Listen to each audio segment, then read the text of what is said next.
conflict. There has been indiscriminate cutting of native trees for timber, road construction, and various other purposes. However, proportionate plantations did not happen, pushing the trees into rare tree lists. I have decided to create a bank of native trees at Anandvan so that multiple species could be conserved in a safe environment. We are happy that since May 2019, we could plant 35,500 rare native forest trees of 75 different species at Anandvan. We use Miyawaki method to experiment in this space. Later, we have also come out with our own method called Ananda Vanashri method, where we have successfully planted thousands of trees in the grid of 1 meter by 1 meter.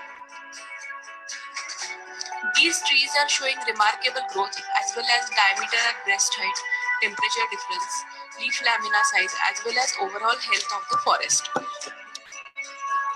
Biodiversity has started coming back to the arid region after plantation.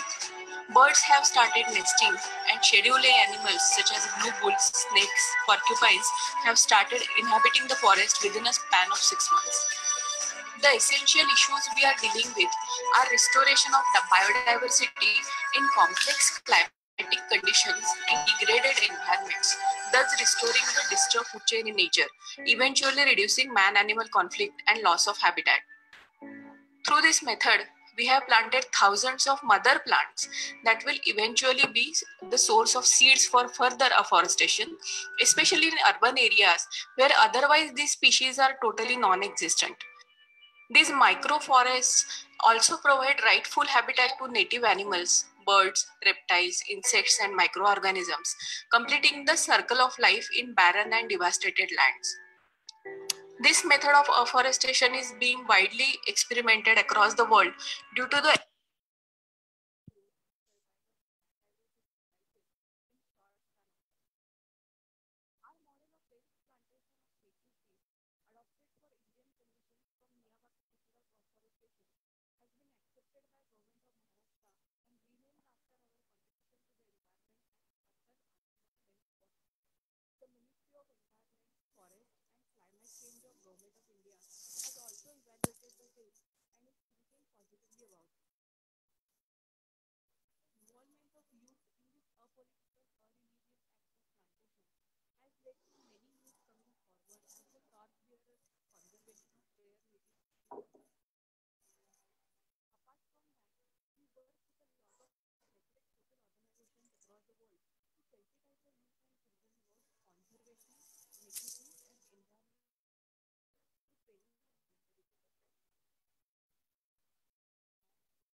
ਤਾਂ ਸਰੋਤਿਆਂ ਦਾ ਅਸੀਂ ਜੀ ਆਇਆਂ ਨੂੰ ਕਰਦੇ ਹਾਂ।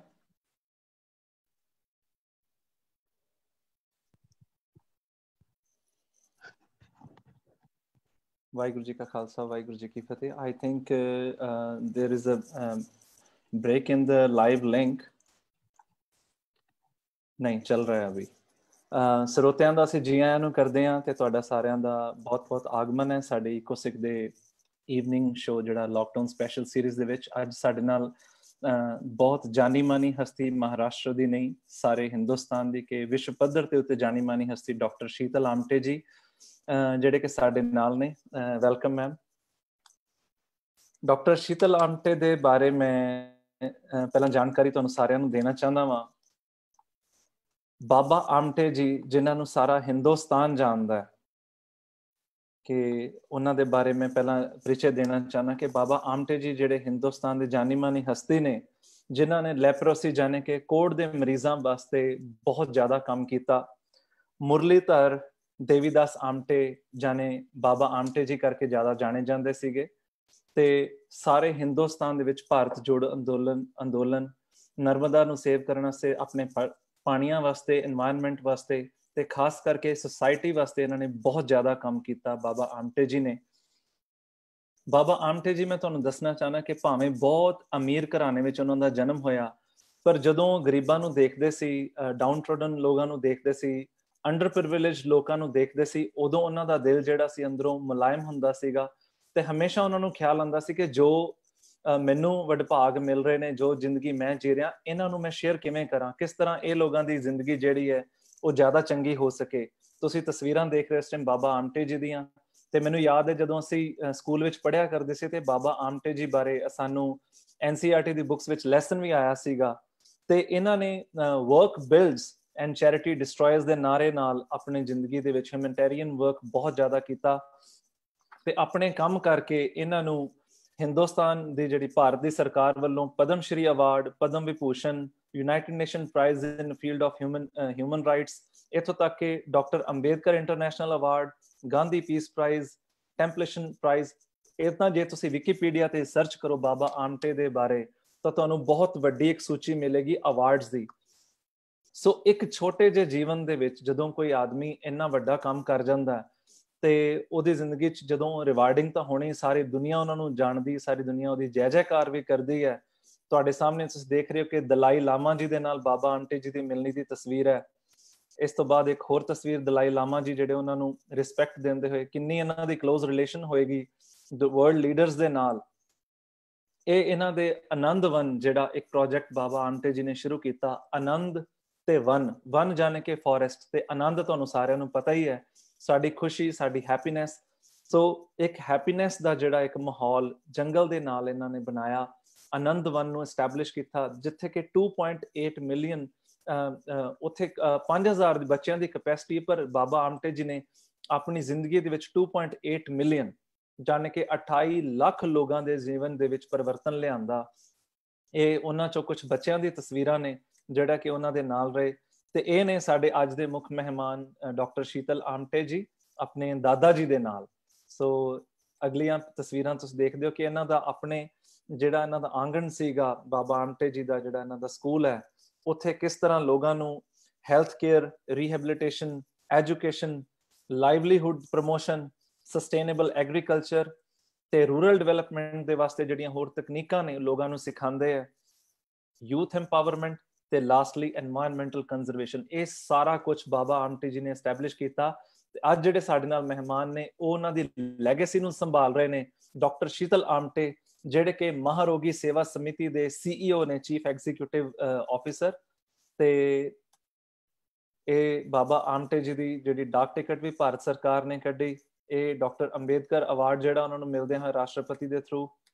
ਤੇ ਇਹ ਨੇ ਜੀ ਸਕਰੀਨ ਦੇ ਉੱਤੇ ਤੁਹਾਡੇ ਸਾਹਮਣੇ ਡਾਕਟਰ ਸ਼ੀਤਲ ਆਮਟੇ ਜੀ ਜਿਹੜੇ ਥੋੜੀ ਚਿਰ ਚ ਸਾਡੇ ਨਾਲ ਰੂਬਰੂ ਹੋਣਗੇ। ਇਸ ਟਾਈਮ ਲਾਈਵ ਨੇ, ਪਰ ਮੈਂ ਇਸ ਪਾਵਰ ਪੁਆਇੰਟ ਦੇ ਨਾਲ ਉਹਨਾਂ ਦੀ ਜਿਹੜੀ ਮੈਂ ਤਾਰੀਫ ਕਰਨੀ ਚਾਹ ਰਿਹਾ, ਉਹਨਾਂ ਦੀ ਇੰਟਰੋਡਕਸ਼ਨ ਦੇ ਰਿਹਾ ਤਾਂ ਕਿ ਸਾਡੇ ਜ਼ਿਹਨ ਵਿੱਚ ਘੱਟੋ ਘੱਟ ਇਹ ਆਵੇ ਕਿ ਜਿਹੜੇ ਅੱਜ ਦੇ ਮਹਿਮਾਨ ਨੇ ਇਹ ਬਹੁਤ ਖਾਸ ਨੇ।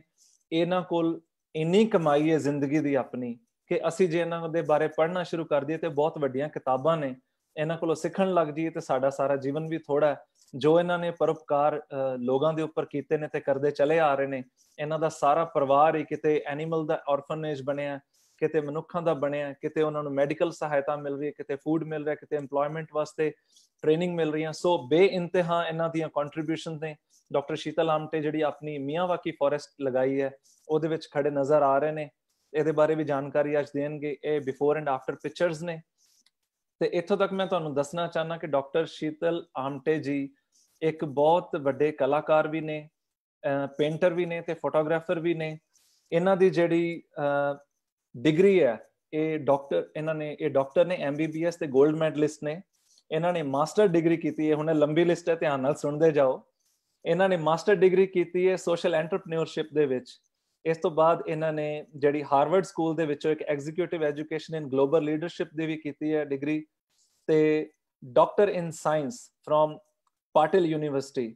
ਫਿਰ ਇਹ ਫੈਲੋ ਨੇ ਇੰਕ ਦੇ ਵੀ, ਫੈਲੋ ਨੇ ਵਰਲਡ ਇਨੋਵੇਸ਼ਨ ਆਰਗੇਨਾਈਜੇਸ਼ਨ ਦੇ ਵੀ, ਯੰਗ ਲੀਡਰਸ ਦੇ ਵੀ ਮੈਂਬਰ ਨੇ ਤੇ ਅਕੈਡਮੀ ਮੈਂਬਰ ਨੇ, ਗਲੋਬਲ ਟੀਚਰ ਪ੍ਰਾਈਜ਼ ਦੇ ਵੀ।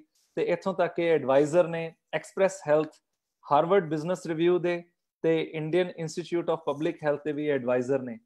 ਤੇ ਅੱਗੇ ਚੱਲਦੇ ਹੋਏ ਇਹ ਡਾਕਟਰ ਸ਼ੀਤਲ ਆਮਟੇ ਦੀਆਂ ਕੁਝ ਪੇਂਟਿੰਗਸ ਨੇ ਜਿਨ੍ਹਾਂ ਵਿੱਚ ਕੁਦਰਤ ਦਾ ਝਲਕਾਰਾ ਲਗਾਤਾਰ ਵੱਜ ਰਿਹਾ ਹੈ। ਇਹ ਰੰਗਾਂ ਦੇ ਵਿੱਚ ਕੁਦਰਤ ਨੂੰ ਹਰ ਤਰਫ ਮਹਿਸੂਸ ਕਰਦੇ ਆ ਤੇ ਲੋਕਾਂ ਨੂੰ ਪ੍ਰੇਰਿਤ ਕਰਦੇ ਨੇ ਕਿ ਕੁਦਰਤ ਦੇ ਨਾਲ ਜੁੜੇ ਰਹੀਏ। ਇਹ ਪੱਤਿਆਂ ਦੇ ਡਿਜ਼ਾਈਨ ਨੇ, ਵਿੱਚ ਪੱਤਿਆਂ ਤੋਂ ਕਲਾਕਾਰੀ ਦੀ ਇਹ ਸਿਖਰ ਹੈ। ਤੇ ਇਹ ਕੁਝ ਉਹਨਾਂ ਦੇ ਆਪਣੇ ਆਨੰਦਵਨ ਦੇ ਵਿੱਚ ਜਿਹੜੇ ਜੰਗਲ ਲੱਗੇ ਨੇ ਉੱਥੋਂ ਦੇ ਜਾਨਵਰਾਂ ਦੀਆਂ ਤਸਵੀਰਾਂ ਨੇ। ਕੁਝ ਜਦੋਂ ਟਰੈਵਲ ਕਰਦੇ ਨੇ ਉਦੋਂ ਆਪਣੀਆਂ, ਕਿਉਂਕਿ ਇਹ ਬਹੁਤ ਵੱਡੇ ਫੋਟੋਗ੍ਰਾਫਰ ਵੀ ਨੇ। ਤੇ ਇਹ ਤਸਵੀਰਾਂ ਮੈਂ ਜਲਦੀ ਨਾਲ ਸਕਰੋਲ ਕਰਦਾ ਹੋਇਆ ਬਹੁਤ ਦੇਰ ਨਾਲ ਲਗਾਵਾਂ ਤੇ ਸ਼ੀਤਲ ਆਮਟੇ ਜੀ ਸਾਡੇ ਨਾਲ ਨੇ ਤੇ ਇਹਨਾਂ ਨਾਲ ਆਪਾਂ ਗੱਲਬਾਤ ਕਰਦੇ ਹਾਂ। हाँ जी डॉक्टर साहब नमस्ते जी, आप अनम्यूट कीजिए जी अपने आप को। नमस्ते जी, नमस्ते। आपकी इंट्रोडक्शन इतनी लंबी और दिल कर रहा था मैं सुनाता जाऊं और आप पीछे रह गए। नहीं ठीक है जी, बिल्कुल आपने सही। बहुत बहुत हार्दिक वेलकम आपका हमारे इकोसिक के शो पे। तो अगर आपको अपना जो बचपन याद करें आप बाबा आमटे जी के साथ, तो चाइल्डहुड मेमोरीज में सबसे ज्यादा इंस्पायरिंग कौन सी मोमेंट्स हैं वो? ऐसे तो बहुत सारी मोमेंट्स बाबा जी के साथ रही है, लेकिन मुझे बिल्कुल 2-3 मोमेंट्स बिल्कुल याद है। जब मैं चौथे क्लास में थी और मुझे सुबह सुबह बिल्कुल 4 बजे मेरी मम्मी ने उठाया था और मैंने देखा कि घर वाले सारे रो रहे हैं वो टाइम पे।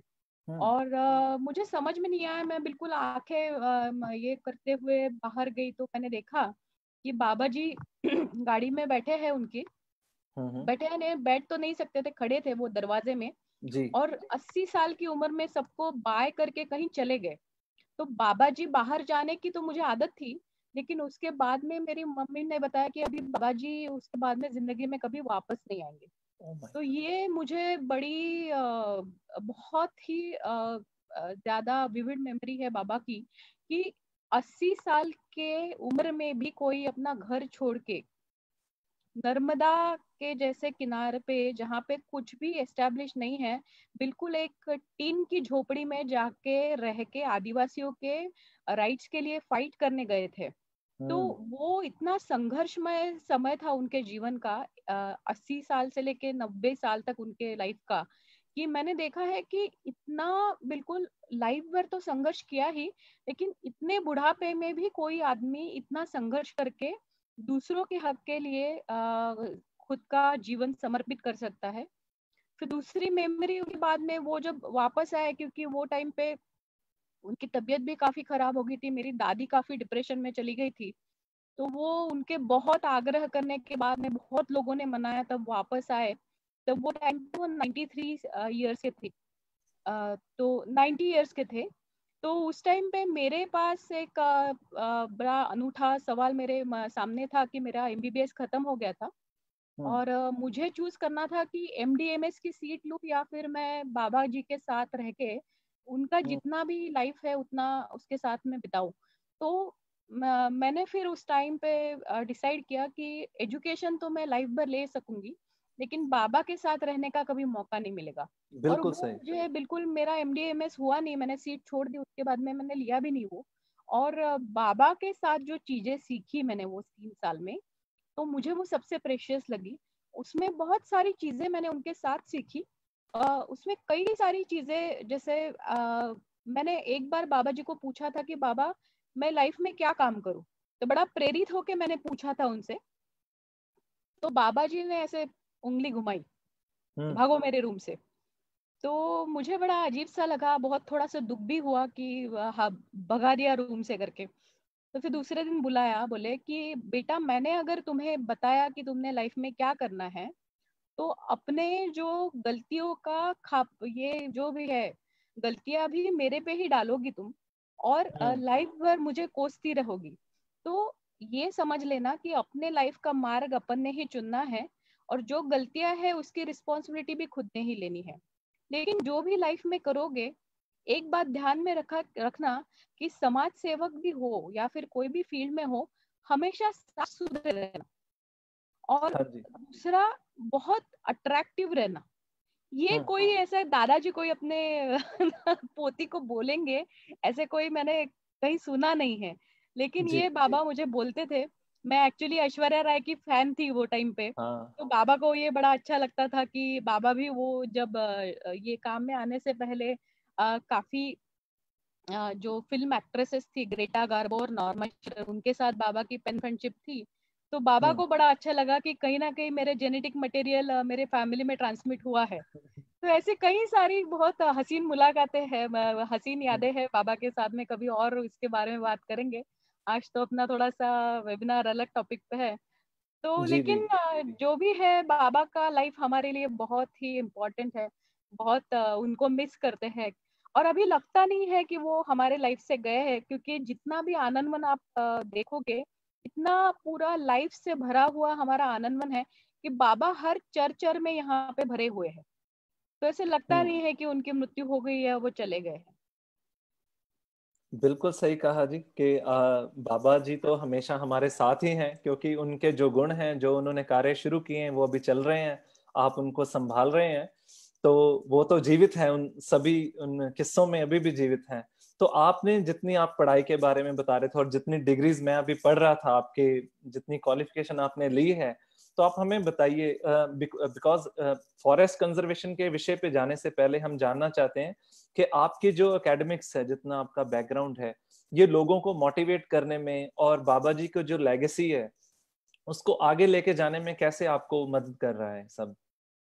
देखिए, मेरा मेरा थोड़ा सा स्वभाव ऐसा है कि बाद में जब मैंने एमडी एमएस की सीट छोड़ दी, उसके बाद में थोड़ा सा पॉजिटिवली मुझे ये लगा कि अगर मैंने समझो ऑप्थेल्मोलॉजी किया है या फिर कुछ एक स्पेशलिटी की, तो एक 10 बाय 10 के रूम में बंद होके ही मुझे जन्म भर काम करना पड़ेगा।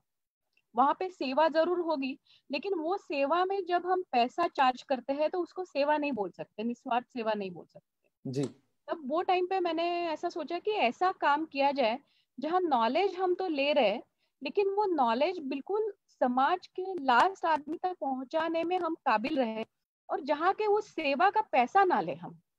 जी तो जी जी ये हर हर जगह हर आदमी को पॉसिबल नहीं है, पर बिकॉज मेरे इंडिविजुअल केस में ये पॉसिबल था करके मैंने ये निर्णय लिया है। ये मैं बिल्कुल नहीं बोल रही हूँ कि ये जनरलाइज करना चाहिए।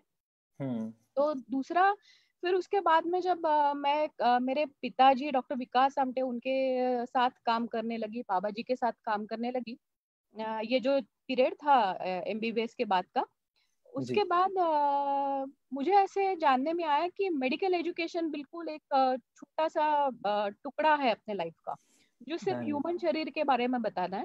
लेकिन अगर समाज में काम करना है तो आपको फाइनेंस के बारे में चाहिए नॉलेज, बिजनेस के बारे में चाहिए, एंटरप्रेन्योरशिप के बारे में चाहिए, आपको ये भी एग्रीकल्चर के बारे में पता होना चाहिए। तो मैंने ऐसा कोर्स चूज करने की कोशिश की जहाँ से ये सारा नॉलेज, नॉलेज तो नहीं मिलेगा, लेकिन ये नॉलेज जहां से मिलेगा उसका दरवाजे मुझे मिल जाएंगे और उसकी चाबियां मुझे मिल जाएंगी। बिल्कुल। तो सोशल एंटरप्रेन्योरशिप एक ऐसा कोर्स है जहाँ पे ये हर एक सब्जेक्ट को वो टच करते करते करते जाता है। तो वहां से 2 साल के वो Tata institute of social science से मैंने किया। तो ये 2 साल में मुझे बहुत सारे सब्जेक्ट्स की कीज मिली को कि वो मुझे डीपली जाके कहाँ पे पढ़ना है। फिर उसके बाद में लगा कि फाइनेंस अपने को पढ़ना चाहिए, क्योंकि अगर एनजीओ चलानी है तो फाइनेंस का एजुकेशन होना बहुत जरूरी है। बिल्कुल सही है। फिर उसके बाद में तो ऐसे लगने लगा कि बिल्कुल जो जितना पढ़ने लगी उतना कम ही लगने लगा, क्योंकि जो नॉलेज है उसका एप्लीकेशन करना जब शुरू किया तो लगता था कि अभी ये भी पढ़ना चाहिए, ये भी पढ़ना चाहिए, क्योंकि अपने को पढ़ पढ़ के और नए नए प्रोजेक्ट्स में निर्माण करते गई जी। उसमें। कभी ऐसी डिग्रीज अपने वॉल पे फ्रेम करके नहीं लगाई है, लेकिन इस सारे नॉलेज का बिल्कुल गरीब आदमी तक जाके पहुंचाने में उपयोग ही हमेशा किया है। तो बिल्कुल। उसके बाद में सोचा कि जितना पॉसिबल है हर साल एक नया कोर्स किया जाए, और ये बिल्कुल पॉसिबल है। अभी ऑनलाइन तो सब कोर्सेस अवेलेबल है। तो अभी ये साल मैं एनवायरनमेंट के कोर्स में रजिस्टर्ड हूँ, एक फाइनेंस के कोर्स में रजिस्टर्ड हूँ। तो पढ़ाई भी शुरू है और काम भी शुरू है। तो आगे जाके पता नहीं, डिग्रियां जमा करने का शौक नहीं है, वो कहाँ पे पड़ी है वो भी पता नहीं है, पर ये सारा नॉलेज मेरे बड़े काम में आ रहा है। बिल्कुल जी। अदरवाइज तो हमारे यहाँ पे जो ਸਰੋਤੇ सुन रहे हैं, I will switch to Punjabi for a moment, ਕਿ ਸਾਡੇ ਸਰੋਤਿਆਂ ਨੂੰ ਪਤਾ ਕਿ ਨਹੀਂ ਤਾਂ ਆਪਣੇ ਤਾਂ ਕਥਨ ਹੈ ਕਿ ਪੜ ਪੜ ਗੱਡੀ ਲੱਦੀ ਹੈ ਵੀ ਅਸੀਂ ਇਕੱਲੀ ਗੱਡੀ ਨਹੀਂ ਲੱਦਣੀ, ਪਰ ਇਹ ਜਿਹੜੀ ਨੌਲੇਜ ਇਹ ਇਹਨਾਂ ਨੇ ਇਕੱਠੀ ਕੀਤੀ ਹੈ ਵੱਖ-ਵੱਖ ਡਿਗਰੀਆਂ ਤੋਂ, ਇਹ ਆਪਣੀ ਯੂਜ਼ ਦੇ ਲਈ ਜੋ ਇਹਨਾਂ ਨੇ ਸਾਰਾ ਜਿਹੜਾ ਕਾਰਜ ਰਚਿਆ ਹੈ, ਸੋਸ਼ਲ ਮੂਵਮੈਂਟ ਇੱਕ ਖੜੀ ਕੀਤੀ ਹੈ, ਉਹਦੇ ਚ ਫਾਈਨੈਂਸਿਸ ਦੀ ਜ਼ਰੂਰਤ ਹੈ, ਉਹਦੇ ਚ ਐਂਟਰਪ੍ਰੀਨਿਓਰਸ਼ਿਪ ਆਣੀ ਚਾਹੀਦੀ ਹੈ, ਲੋਕਾਂ ਨਾਲ ਡੀਲ ਕਰਨਾ ਆਉਣਾ ਚਾਹੀਦਾ, ਸੁਸਾਇਟੀਜ਼ ਬਾਰੇ ਜਾਣੂ ਹੋਣਾ, ਵਾਤਾਵਰਣ ਬਾਰੇ ਜਾਣੂ ਹੋਣਾ, ਉਹ ਸਾਰੀਆਂ ਚੀਜ਼ਾਂ ਜਦੋਂ ਗੰਭੀਰਤਾ ਨਾਲ ਇਹ ਪੜ੍ਹਦੇ ਨੇ ਤੇ ਤਾਂ ਹੀ ਉਹਨਾਂ ਬਾਰੇ ਗੰਭੀਰਤਾ ਨਾਲ ਵਿਚਾਰ ਕਰ ਪਾਉਂਦੇ ਨੇ ਤੇ ਡਿਸੀਜਨ ਮੇਕਿੰਗ ਚ ਇਹਨਾਂ ਨੂੰ ਹੈਲਪ ਮਿਲਦੀ ਹੈ। ਸੋ ਜੋ ਵੀ ਲੋਕ ਸੋਸ਼ਲ ਕੰਮ ਕਰਦੇ ਨੇ, ਐਨਜੀਓਜ਼ ਚਲਾਉਂਦੇ ਨੇ, ਉਹਨਾਂ ਨੂੰ ਆਪਣੀਆਂ ਛੋਟੀਆਂ ਛੋਟੀਆਂ ਚਾਹੇ ਸਰਟੀਫਿਕੇਟਸ ਨੇ, ਡਿਪਲੋਮਾਸ ਨੇ, ਜਿਹੜੀਆਂ ਲੋੜ ਨੇ ਤਾਂ ਕਿ ਤੁਹਾਡਾ ਕੰਮ ਦੇ ਜਿਹੜੀ ਅਬੰਡੈਂਸ ਹੈ, ਤੁਹਾਡਾ ਕੰਮ ਹੈ ਜਿਹੜਾ ਹੋਰ ਵੱਧ ਸਕੇ, ਉਹ ਐਕਸਪੈਂਡ ਹੋ ਸਕੇ, which is why you need knowledge, and that's the best example Dr. Sheetal Amte has displayed, and she is the living example. And before we run a video on conserve with love about Anandvan, ma'am आपसे हम पूछना चाहते हैं कि आनंदवन की vision क्या थी और इसके हिस्ट्री के बारे में आप हमें ब्रीफ करें, और उसके बाद हम वीडियो प्ले करेंगे। हाँ जी। तो इसका ऐसा था कि मेरे दादाजी जो थे लैंडलॉर्ड थे, उनके पास बहुत जमीन बहुत पैसा था। एक वो टाइम पे तो सिंगर रेसर कार हुआ करती थी, बहुत लैविश लाइफ था उनका। पॉलिटिक्स में भी एक्टिव थे। एक बार ऐसा था कि आनंदवन के पहले भी उन्होंने एक प्रयोग किया था श्रमाश्रम करके। वो टाइम पे बाबा नगर परिषद में, वरोरा नगर परिषद के नगराध्यक्ष थे। तो सुबह जो हमारे जिसको हम क्या बोलेंगे,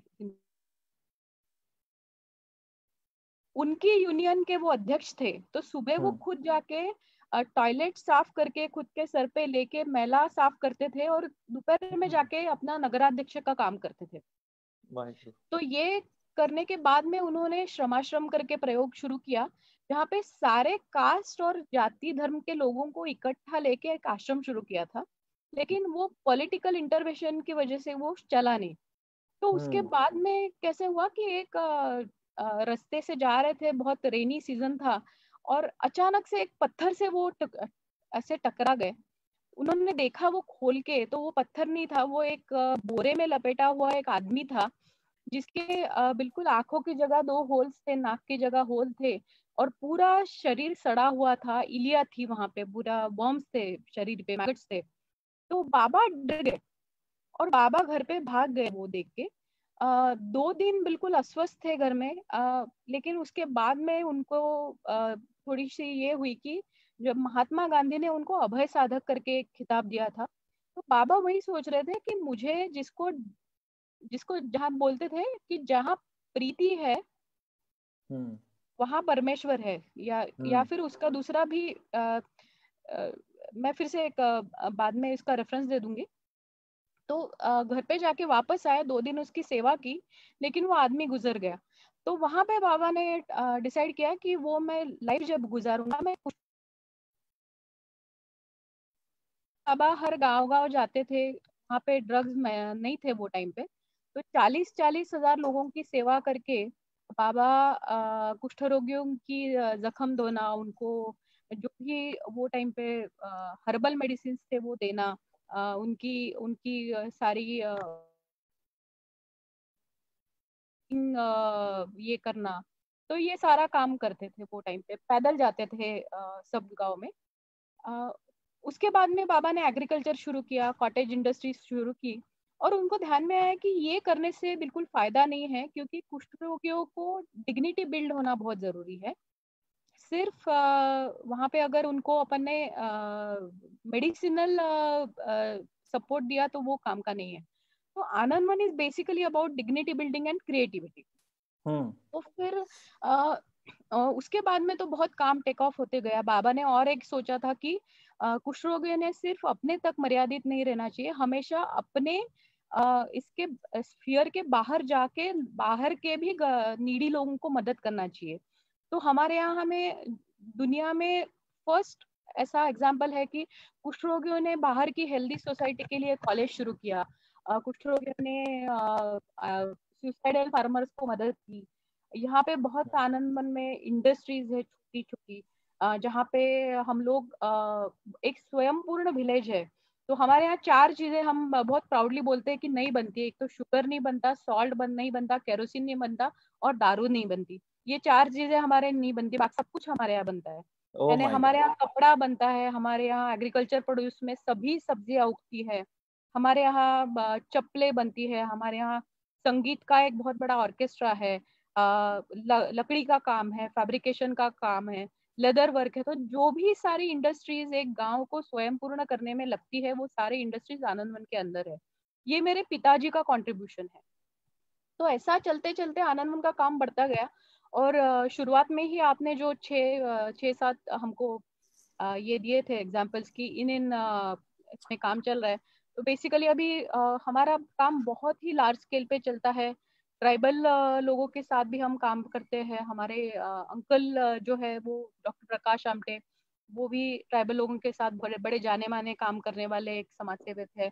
मेरे पिताजी डॉक्टर विकास आमटे जो लेप्रेसी एक्सपर्ट है। तो कुष्ठ रोगियों को आज तक 11 लाख कुष्ठ रोगियों को हमने मदद की है। टोटल संस्था ने लेके 28 लाख लोगों को मदद की है, लेकिन 11 लाख उसमें से कुष्ठ रोग है।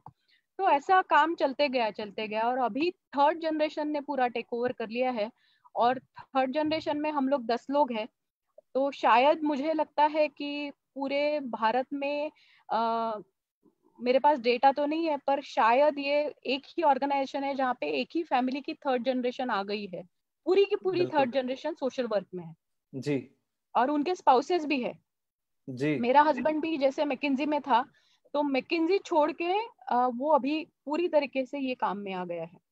तो मैं हमेशा उसको चिढ़ाती हूँ कि from aeroplane to bullet cart आपकी जर्नी है, पर बड़ी सेटिस्फाइंग जर्नी है उनकी। बिल्कुल बिल्कुल बिल्कुल जी, ये सेटिस्फाइंग है। अगर आप इजाजत दे तो हम आगे बढ़ते हैं और आनंद वन के जो फॉरेस्ट के प्रोजेक्ट हैं, जो हमारा आज के इस एपिसोड का फोकस है, उसके मैं दिखाना चाहता हूँ दर्शकों को। तो ये है आनंद वन की conserve with love.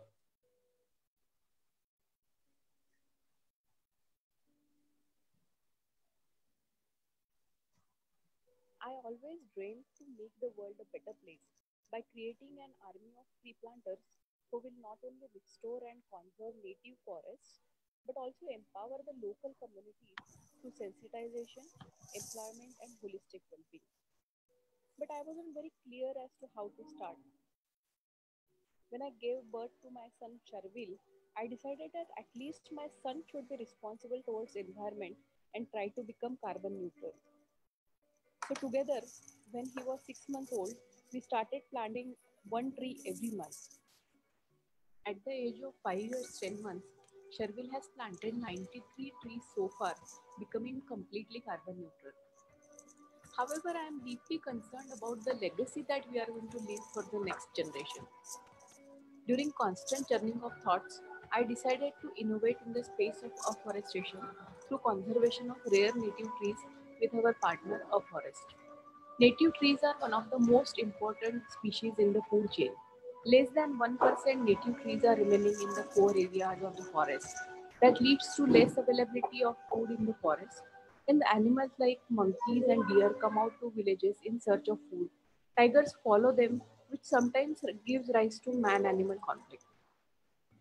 There has been indiscriminate cutting of native trees for timber, road construction, and various other purposes. However, proportionate plantations did not happen, pushing the trees into rare tree lists. I have decided to create a bank of native trees at Anandvan so that multiple species could be conserved in a safe environment. We are happy that since May 2019, we could plant 35,500 rare native forest trees of 75 different species at Anandvan. We use Miyawaki method to experiment in this space. Later, we have also come out with our own method called Ananda Vanashri method, where we have successfully planted thousands of trees in the grid of 1 meter by 1 meter. These trees are showing remarkable growth as well as diameter at breast height, temperature difference, leaf lamina size, as well as overall health of the forest. Biodiversity has started coming back to the arid region after plantation. Birds have started nesting, and scheduled animals such as blue bulls, snakes, porcupines have started inhabiting the forest within a span of 6 months. The essential issues we are dealing with are restoration of the biodiversity in complex climatic conditions in degraded environments, thus restoring the disturbed food chain in nature, eventually reducing man-animal conflict and loss of habitat. Through this method, we have planted thousands of mother plants that will eventually be the source of seeds for further afforestation, especially in urban areas where otherwise these species are totally non-existent. These microforests also provide rightful habitat to native animals, birds, reptiles, insects, and microorganisms, completing the circle of life in barren and devastated land. This method of afforestation is being widely experimented across the world due to the extraordinary results in the growth, survival, and biodiversity indices in short span of time. Our model of dense plantation of native trees, adopted for Indian conditions from Miyawaki method of afforestation, has been accepted by Government of Maharashtra and renamed after our contribution to the environment as Atal Anandvan Dense Forest Model. The Ministry of Environment, Forests and Climate Change of Government of India has also evaluated the same and is thinking positively about it. The involvement of youth in this apolitical or religious act of plantation has led to many youth coming forward as torchbearers of conservation of rare native trees in India. Apart from that, we work with a lot of reputed social organizations across the world to sensitize the youth and children about conservation, native trees, and environmental security through training and voluntary labor. Due to popularization of various methods of afforestation, many people with disabilities, youth, as well as foresters have started getting employment which was not very existent before few years. We have been able to show to the world that with proper care, native trees could be conserved very economically. Apart from this gene bank, our plan is to create a seed bank and nursery of these native trees in future. We have kept all the scientific data of forests and got quite encouraging and interesting results.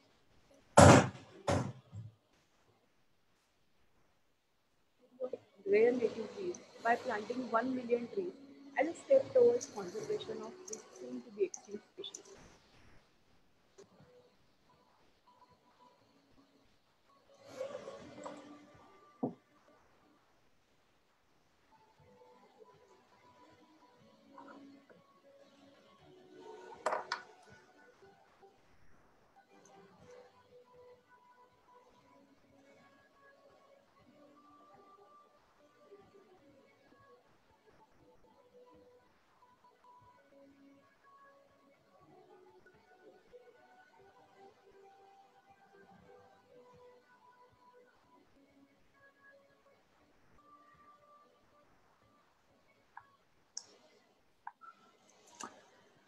ये तो बहुत ही ज्यादा inspiring project है जो आनंदवन का है। तो अभी भी जैसे सुन रहे थे कि आपका जो टारगेट है वो लोगों को इकट्ठा करना, एक जंगल के इकोसिस्टम में कोएग्जिस्टेंस का एक वो है जो दृष्टि है, दूरदृष्टि है, जो विजन है को लोगों को वहां जीना सिखाना है और वन से ही अपना जीवनचर्या में कैसे रखना है।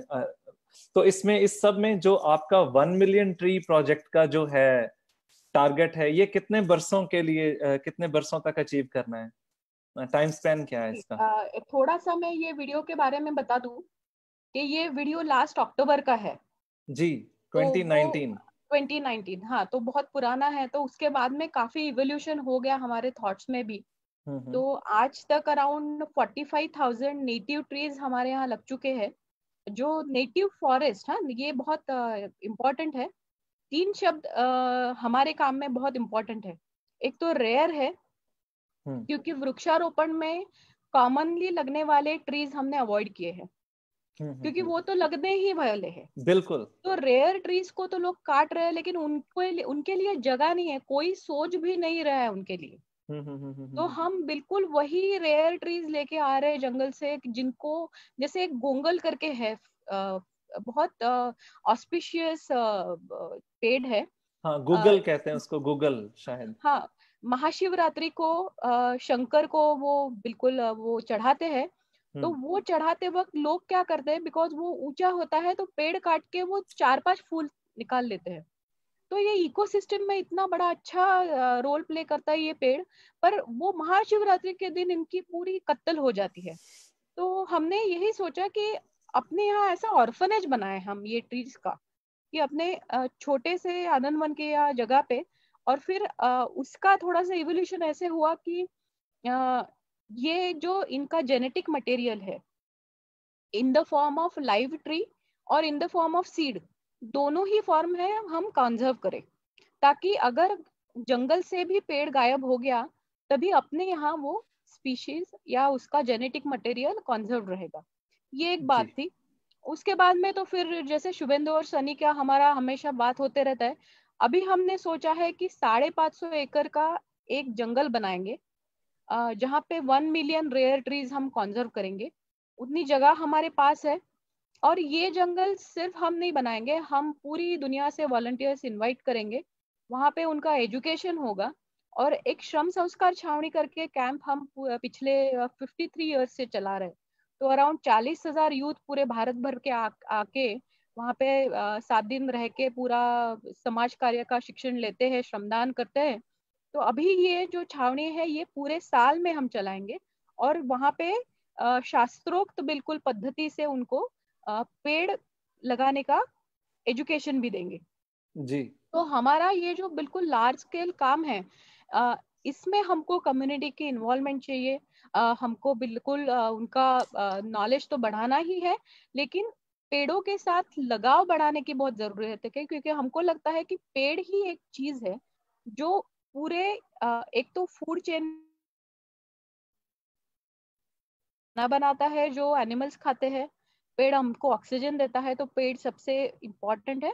और दूसरा, ह्यूमन एंगल से अगर देखा जाए तो पेड़ एक अपॉलिटिकल अरिलीजियस एंटिटी है, जिसको कोई भी धर्म जाति के लोग, कोई भी उच्च नीच, या हम बिल्कुल बोलना नहीं चाहेंगे, लेकिन अमीर गरीब स्तर के लोग, स्त्री हो या पुरुष हो या छोटा बच्चा हो, सभी लोग इक्वली प्यार करते हैं।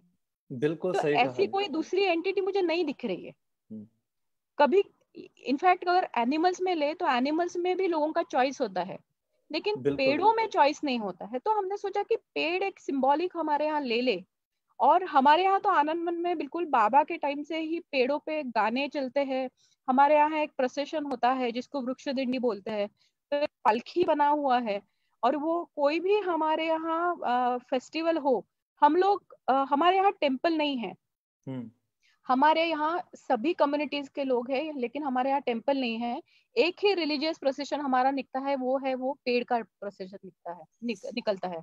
और उसमें वो पालकी में बिल्कुल वो सजा के ट्री को, सैपलिंग को रख के हम लोग एक लंबा टूर लेते हैं, और फिर उसको लगा के उसके गाने गा के उसको बिल्कुल सेलिब्रेशन करते हैं। अच्छा, और ये पिछले 70 सालों से चला आ रहा है।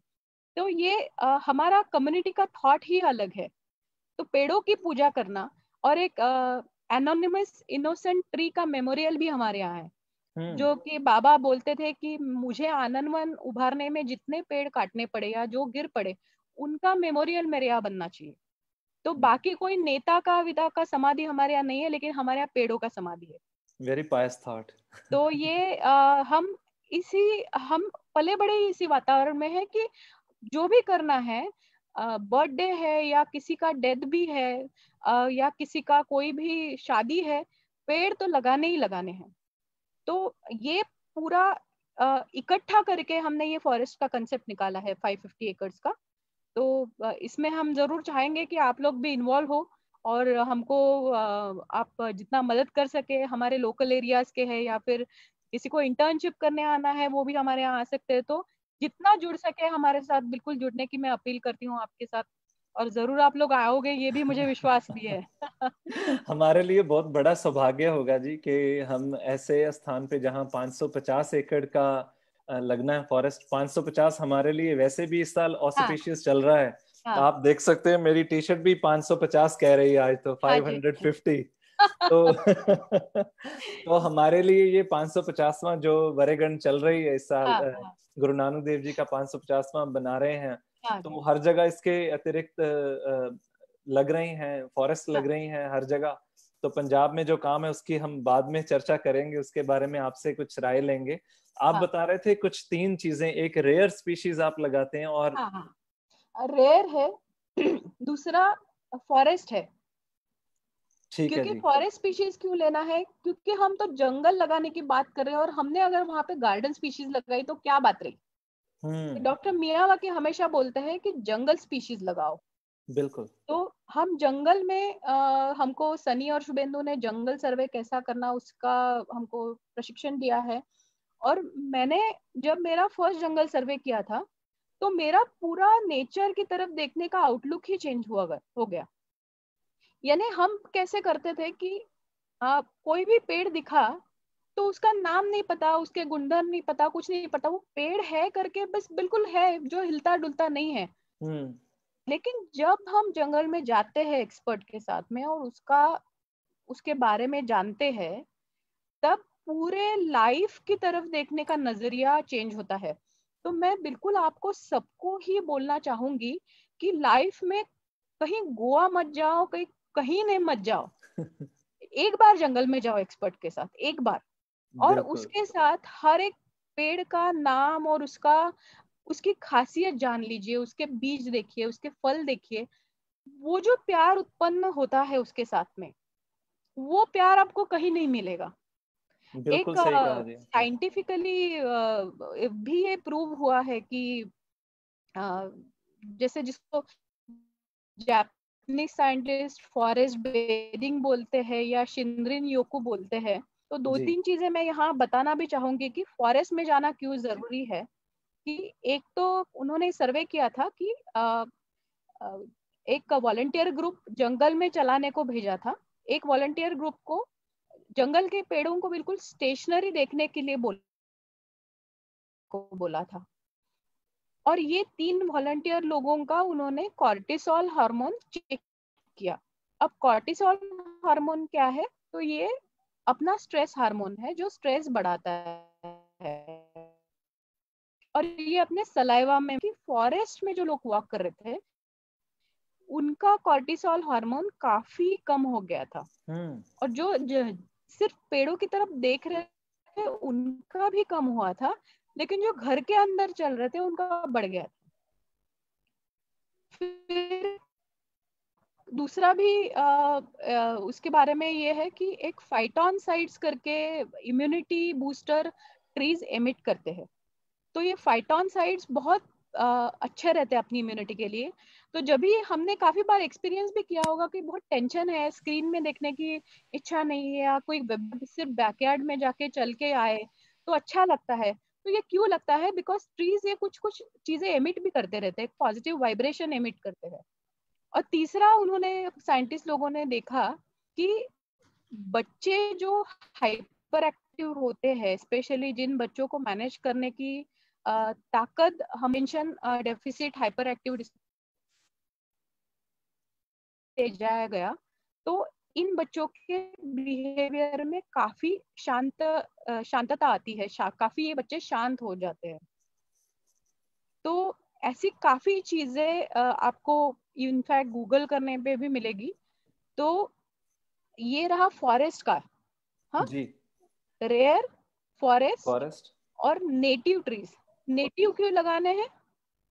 नेटिव क्यों लगाने हैं? क्योंकि इसका इम्पोर्टेंस ये है कि अपने जो जंगल में जो पास का जंगल है उसी को अपने को लगाना है।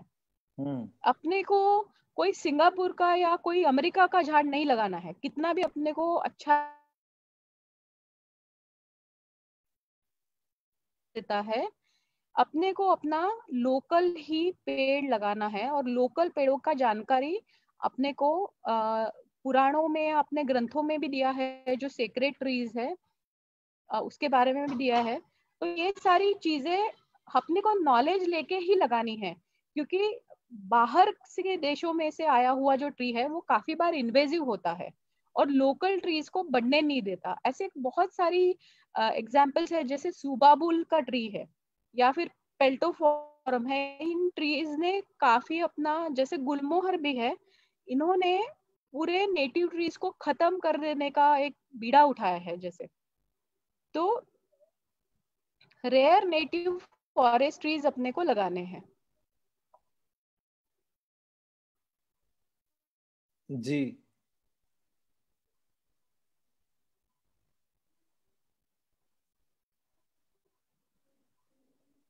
हेलो शीतल जी, आप मेरी आवाज सुन पा रहे हैं जी? हेलो, हाँ जी, हाँ जी, हाँ जी। हाँ, बीच बीच में थोड़ा कनेक्शन वीक है, इसलिए मैं अपनी वीडियो म्यूट कर रहा हूँ अभी।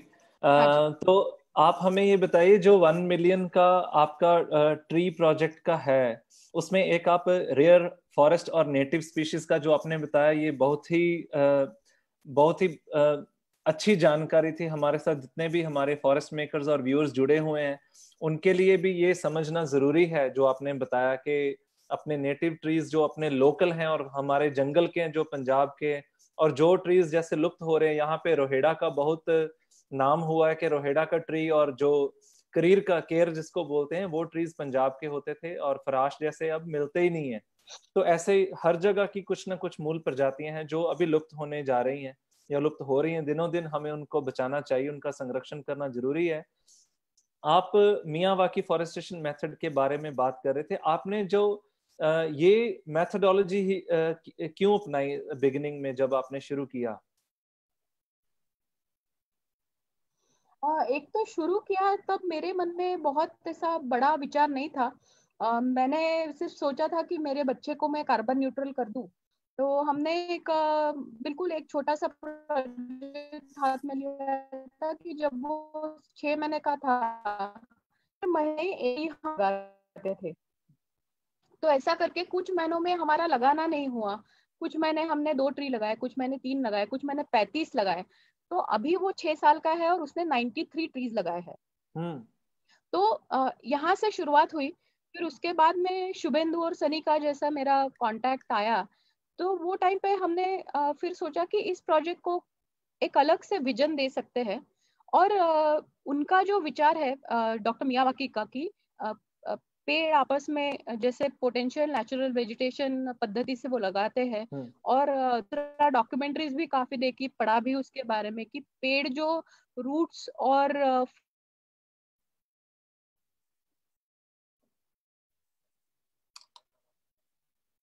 कोई मरता हुआ ट्री तो अपने न्यूट्रिएंट्स वो बाकी यंग ट्रीज को देता है। ये सारी बातों का मुझे बहुत ऐसा अचंभा हुआ, मुझे पता नहीं था ये चीजें। और मियावाकी पद्धति से जब हमने पेड़ लगाना शुरू किया,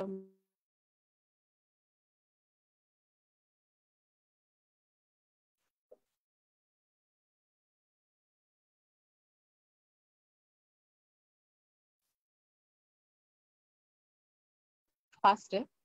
दूसरा है कि जो प्रोडक्शन फॉरेस्ट्री के अपने निकष है, जिसमें एक डीबीएच बोलते हैं या डायमीटर ब्रेस्ट हाइट बोलते हैं। तो हमारे यहाँ ट्रीज है, जैसे सागवान का एक ट्री लगा हुआ है। अभी तो हम नहीं लगाते सागवान, लेकिन पिछले फॉरेस्ट में लगा हुआ है। तो उसका गर्थ जो 11 साल का सागवान है वो हमको 2.5 साल 3 साल में ही मिल गया। तो वो भी देख के काफी लोग अचंभित होते हैं। फिर एक लीफ लैमिना साइज बोलते हैं, या पत्ते का टोटल साइज जिसको हम बोलते हैं। हमको ये ध्यान में आया कि पत्ते भी बहुत बड़े बड़े मिल रहे हैं और ओवरऑल फॉरेस्ट का हेल्थ काफी अच्छा है। फिर फॉरेस्ट का जमीन और बाजू के रास्ते का जो टेम्परेचर था उसमें हमको 14 डिग्री का डिफरेंस मिला। ऐसी बहुत सारी अचंभित करने वाली चीजें हमको मियावाकी मेथड में मिलती गई और उस पर विश्वास हमको काफी बढ़ता गया। तो इसलिए हम फिर जैसे जैसे पढ़ते भी गए, उसके बारे में जानते गए, फिर सॉइल सर्वे किया। तो सॉइल सर्वे में जो चाइनीज साइंटिस्ट लोगों को 10 साल बाद रिजल्ट मिले थे वो हम 6 महीने में मिल गए, जो इसको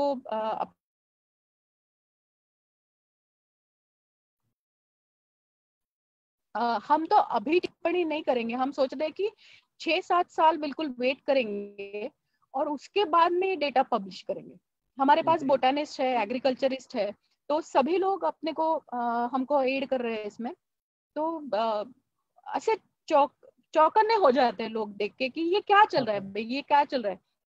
हमारे यहाँ 1949 वो टाइम में शेर आते थे, लेपर्ड्स आते थे, उसके बाद में तो कभी आया नहीं। लेकिन अभी ये साल 1 साल के जंगल में 2 बार लेपर्ड आ चुका है, स्लॉथ बियर 2 बार आ चुका है, 16 ब्लू बुल्स है, पाइथन्स यानी अजगर है अपने यहाँ पे, अपने यहाँ बहुत सारे खरगोश आए हैं, 6 पीकॉक्स है, इतने सारे प्राणी जो बिल्कुल शाय होते हैं, पॉर्क्यूपाइन्स है, सालिंदर जिसको बोलते हैं, इससे भी साइटिंग हमको हो रहा है। तो हमको इस नहीं समझ रहा है कि ये क्या हो रहा है। और ये बिल्कुल ये ट्रीज पता नहीं क्या टाइप के मैसेजेस भेज रहे हैं आगे कि हम यहाँ पे है, आप आ जाओ। तो ये इनका पता नहीं इनफॉर्मल कम्युनिकेशन कुछ होगा प्राणियों के और इनके बीच में, ट्रीज के। पर सब लोग आ रहे हैं वापस, ये तो हमारा डॉक्यूमेंटेशन चल रहा है इनका, और बहुत हम वेलकम कर रहे हैं सबको कि आप आ जाओ हमारे यहाँ पे। आपने जो अभी फॉरेस्ट के बारे में बातचीत की, इससे आपका पैशन बखूब झलक रहा है। जैसे आपको मन से याद है कौन कौन से पंछी, कौन से जानवर, मोर कितने हैं और लेपर्ड्स कब आए, ये सारी जानकारी तो बहुत अच्छी है और मेरे को खुशी दे रही है। आई एम श्योर कि जो हमें व्यूअर्स देख रहे हैं, सुन रहे हैं इस टाइम आपको, वो भी बहुत इम्प्रेस हो रहे होंगे, खास करके पंजाब के जो व्यूअर्स हैं जिन्होंने अभी मियावाकी मेथोडोलॉजी को सिर्फ 1 साल ही हुआ यहाँ पे आजमाते हुए। क्योंकि यहाँ भी जब हमने शुरू किया तो लोगों का मानना ये था ये तो हो ही नहीं सकता, इतनी करीब ये ट्रीज लगा रहे हैं, ये तो कोई पूछता ही नहीं था कि कौन से ट्रीज लगा रहे हो। हाँ, जब पुराने वृक्षों के हम नाम लेते थे तो लोग एकदम से खिल उठते थे, पर सोचते थे इनका प्रोजेक्ट तो फेल होने वाला है। पर जब 1 साल अब बीत गया है तो सभी लोगों का जो परिवर्तन है वो देखने लायक है। लोग एकदम दंग हैं, हो कैसे सकता है, और पास बनना शुरू हुआ है। तो ये लॉकडाउन के कारण हमारा सब प्रोजेक्ट अभी तक लॉकडाउन के ईयर हो पंजाब में वृक्षारोपण होने वाला है, और अवश्य हम महाराष्ट्र में आके आपके साथ जरूर हाथ बटाना चाहते हैं, definitely with our entire team and the local sea community as well. तो आगे चलते हैं। जब आपने ये वृक्षारोपण किया, फॉरेस्ट लगाने, तो कौन कौन से रिसोर्सेज आपको एंगेज करने पड़े, क्या क्या चीजें आपको ये इकट्ठी करनी पड़ी? जी, एक तो डिफिकल्ट बहुत जाता था कि वो प्लांट्स कहाँ से लाए। हाँ जी। क्योंकि कोई भी नर्सरी ये प्लांट उगाता नहीं है। तो हमारे कान्हा के एक पहचान के है पिंटू भाई करके, फिर शुभेंदु ने उनके साथ कांटेक्ट करवाया, जो शायद पंजाब में भी उन्होंने आपको पौधे दिए हैं। तो पिंटू भाई से काफी पौधे हमने लेके आए, और फिर वहां से तो अभी तो हमारे यहाँ ही बीज उगना शुरू हो गया है। जी जी।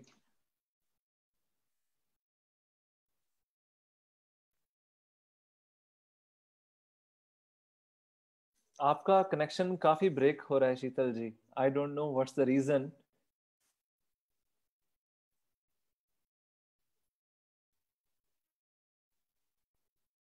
आपकी आवाज बिल्कुल बंद हो चुकी है। प्लांटेशन में काम करते हैं, पानी देने का। हेलो। हाँ जी, अभी ठीक है। हेलो। हाँ जी, अभी आ रही है आवाज आपकी। एक मिनट मैं दूसरा कनेक्शन लगा लेती हूँ। अभी ठीक है? हाँ जी, आपकी आवाज आ रही है, मैं सुन पा रहा हूँ जी। हाँ।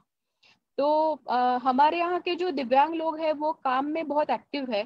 तो ये लोग भी वहां पे पार्टिसिपेट करने लगे। पूरे भारत के फिर यूथ आ गए हमारे श्रम संस्कार छावनी में, उन्होंने पार्टिसिपेट किया। कई बार फैमिलीज के ग्रुप्स जो गेट टुगेदर करते हैं वो अब्रॉड जाते हैं या फिर कहीं गोवा जाते हैं, थाईलैंड जाते हैं, वो ना करते हुए हमारे यहाँ पे आके उन्होंने वो अपने नाम से फैमिली का एक लेगेसी छोड़ा प्लांटेशन करके। हमारे यहाँ के बच्चे बहुत एक्टिव है ये करने में।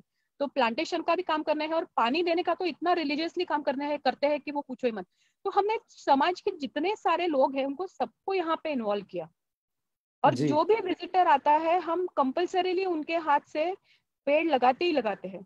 तो कोई राजनीतिक नेता हो या बिल्कुल गरीब से गरीब आदमी हो, हमारे यहाँ आया विजिटर करके तो पेड़ तो लगाने ही उसने। वाह ऐसा जी बिल्कुल वाह। इंतजाम करके रखा है कि ताकि हर एक का कंट्रीब्यूशन वहां पे हो। जी तो तो अभी बहुत बहुत ऐसी फैमिलीज है जहाँ पे कोई मृत्यु हो गया तो जी उसके बाद में लोग हमें इधर वो डेड बॉडी की रक्षाएं भेजते हैं, या फिर कई बार हमारे यहाँ लोग खुद आके विनंती करते हैं कि इनके नाम से आप लेगेसी फॉरेस्ट लगाओ, और जो श्राद्ध में हम पैसे वेस्ट करते हैं उसके जगह आप उनके नाम का फॉरेस्ट लगाओ। तो ये लेगेसी फॉरेस्ट भी लगाना शुरू किया है। हमारे यहाँ पे कुछ कुछ लोग जो हमारे बिल्कुल ओल्ड पेशेंट्स थे या फिर हमारे जो स्नेही थे, जिन्होंने चाहा कि हमको बरियल चाहिए, हमको क्रिमेशन नहीं चाहिए, तो उनके बॉडीज के ऊपर हमने फॉरेस्ट लगाए हैं, जिसको हम लेगेसी फॉरेस्ट बोलते हैं। तो हम सोचते हैं कि स्टैचू बनाने से क्या फायदा होगा। स्टैचू जी तो बिल्कुल कोई देख के कुछ दिन देखेगा फिर बाद में भूल जाते हैं, लेकिन अगर फॉरेस्ट बनाया तो ह्यूमन बॉडी में एक बहुत बेनिफिशियल जैसा फंगस होता है, वो जी फॉरेस्ट बिल्कुल। को बढ़ाने में अपने को काफी मदद करता है। तो ह्यूमन बॉडीज पे बने हुए फॉरेस्ट भी हमने अपने आनंदवन में यहाँ पे है।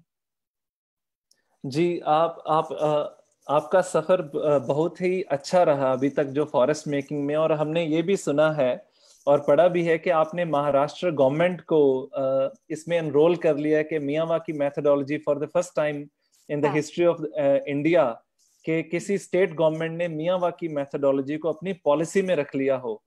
तो हाँ। ये कैसे हो पाया, अगर आप 1 मिनट में आप बताना चाहें एक दिन, क्योंकि हमारा टाइम काफी हो चुका है और अभी हाँ, काफी बातचीत आपसे करनी है। तो ये कैसे तो सफल हो पाया कि इसमें गवर्नमेंट ये मान गई? बिल्कुल हमारे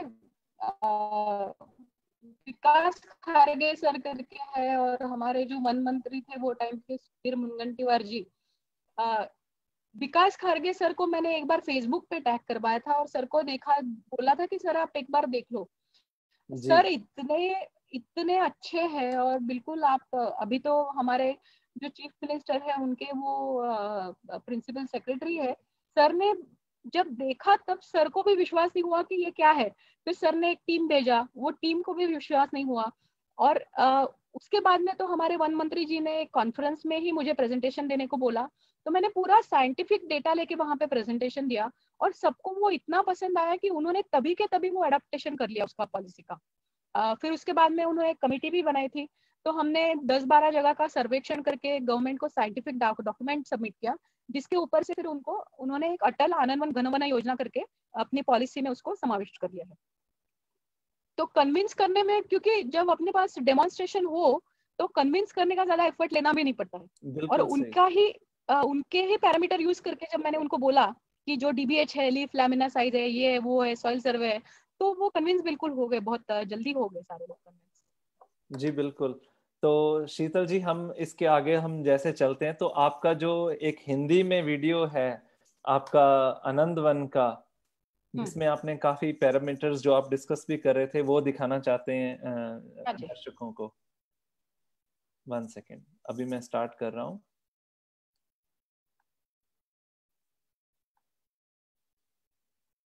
नमस्कार, मैं डॉक्टर शीतल आमटे बात कर रही हूँ। मैं बाबा आमटे की ग्रैंड डॉटर हूँ, और हमारा जो गांव है आनंदवन, ये चंद्रपुर डिस्ट्रिक्ट में बसा हुआ है, जो महाराष्ट्र राज्य के ईस्टर्न साइड पे है।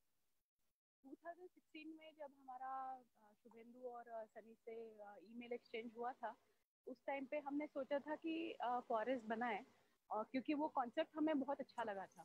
तो वो टाइम से लेके अभी तक हमने 6 फॉरेस्ट बनाए हैं, और जहाँ हम खड़े हैं ये सबसे बड़ा फॉरेस्ट है।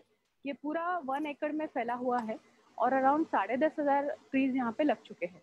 ये पिछले 13 मई से हमने लगाना शुरू किया था और आप अभी पीछे देख सकते हैं कि अराउंड 20 फीट तक ये ट्रीज अभी ऊपर गए हैं। ये आप इमेजिन कर लीजिए कि अभी 45 डिग्रीज तक टेम्परेचर जा रहा है विदर्भ में और ये ट्रीज इतने हरे हैं कि ऐसे लगता है कि बहुत अच्छी जगह हम आ गए हैं। ऐसा एक अच्छा सा ऑक्सीजन पार्क अभी यहाँ पे क्रिएट हो गया है। यहाँ पे हमने 71 टाइप्स के स्पीशीज लगाए हैं और ओवरऑल आजू बाजू के एरियाज में लेके टोटल 85 स्पीशीज लगाए हैं। अब ये स्पीशीज लगाने के पीछे जो हमारा जो ये था कॉन्सेप्ट था कि ताड़ोबा के जंगल में जो अभी एक्सटिंक्ट हो रहे स्पीशीज है वो स्पीशीज हम हमारे यहाँ पे लाके लगा के उनका कंजर्वेशन करेंगे और एक जेनेटिक बैंक बनाएंगे। जैसे हम फ्यूचर में हमारे पास अगर वहाँ से ट्री भी कोई एक्सटिंक्ट हो गया तो अपने यहाँ वो सेफ रहेगा। और अभी आप इमेजिन नहीं कर पाओगे पर पिछले 1 साल में हमारे यहाँ इतना बायोडाइवर्सिटी बढ़ रहा है। ये लैंड पूरा बैरन लैंड था, यहाँ पे कुछ भी नहीं था, लेकिन पिछले 1 साल में हमारे यहाँ जो वाइल्ड लाइफ का मूवमेंट बढ़ा है वो देख के हमें बहुत ही आश्चर्य होता है। हमारे यहाँ 2 बार लेपर्ड आके गया है, फिर उसके बाद स्लॉथ बियर का ये साइटिंग हुआ है, पाइथन्स है यहाँ पे, उसके बाद में पॉर्क्यूपाइंस है, बहुत सारे बर्ड्स है, बटरफ्लाइज है, ट्रीज में फ्रूटिंग फ्लावरिंग ये भी शुरू हो गया है। तो एक अलग ही जगह आने का यहाँ पे एहसास होता है। अभी तक हमने यहाँ पे 10,500 ट्रीज लगाए हैं और आजू बाजू के एरिया में कुछ अलग मेथड से हमने उसको, जिसको आनंद वनश्री कहते हैं, उस मेथड से हमने टोटल 35,000 ट्रीज लगाए हैं। तो ऐसा हम करते ही जाएंगे और आगे हमारा संकल्प ऐसा है कि हम 1 मिलियन रेयर ट्रीज कॉन्जर्व करें, जिसको लेके हमारा अभी प्रयास ऐसा शुरू है कि अलग अलग जो स्पीशीज अभी एक्सटिंक्शन के वर्ज पे है तो जाके फॉरेस्ट में जाके फॉरेस्ट का सर्वे करके उनका सीड कलेक्ट करके लाए, उसको इंक्यूबेट करके उनके पेड़ बनाए और वो ऐसी जगह लगाए जहाँ पे बिल्कुल सेफ हो, ताकि फ्यूचर में भी अपने को कभी वो सीड का जरूरत पड़ा तो अपने पास वो genetic material in the form of tree और in the form of seed दोनों ही फॉर्म में अवेलेबल है। अब ये जो स्पीशीज है इसका नाम गुग्गुड़ है। ये महाराष्ट्र में काफी मेडिसिनल जाना जाता है। तो इसमें हमारे यहाँ पे जहाँ अलग अलग जगहों पे लगा है तो 1 साल में बिल्कुल ही इसका ग्रोथ नहीं हुआ था और दूसरी जगह जहाँ 7-7 साल का ये है तो वहाँ पे ग्रोथ दिखाई नहीं पड़ रहा है। पर ये जो ट्री है ये 1 ही साल का है और हम देख रहे हैं कि यहाँ पे फ्रूटिंग ऑलरेडी शुरू हुआ है और ये पिछले 1.5 महीने से मैं देख रही हूँ कि इसके फ्रूट्स आ रहे हैं इस झाड़ को। तो ये बड़ा ही हमको आश्चर्यजनक लगा कि इतने फास्ट इतना ये ट्री का ग्रोथ हो रहा है यहाँ पे।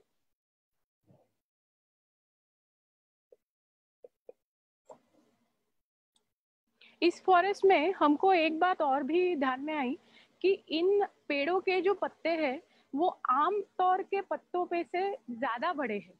अब ये पत्ता आप देखोगे जनरली फॉरेस्ट में अपने को इतना बड़ा पत्ता नहीं मिलता है ये झाड़ का, लेकिन यहाँ पे हर ही झाड़ का पत्ता हमको बहुत बड़ा बड़ा मिल रहा है।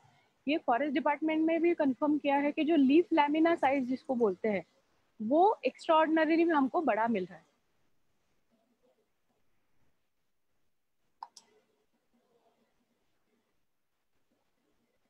यहाँ पे आप देख पाओगे कि ये स्टर्क्यूलिया यूरेंस नाम का एक बहुत रेयर ट्री है जहाँ पे ऑलरेडी फ्रूटिंग और फ्लावरिंग चालू हो गया है। फ्लावरिंग अभी ओवर हो गया है।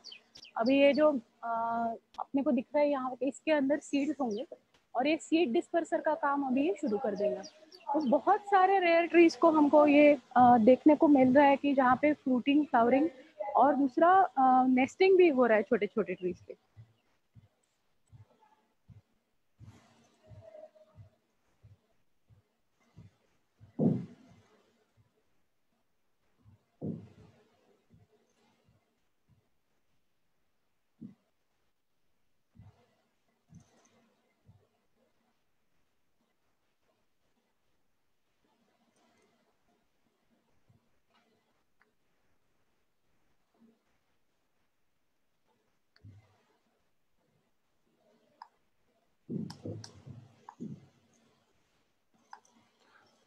शीतल जी आप हमारे साथ हैं?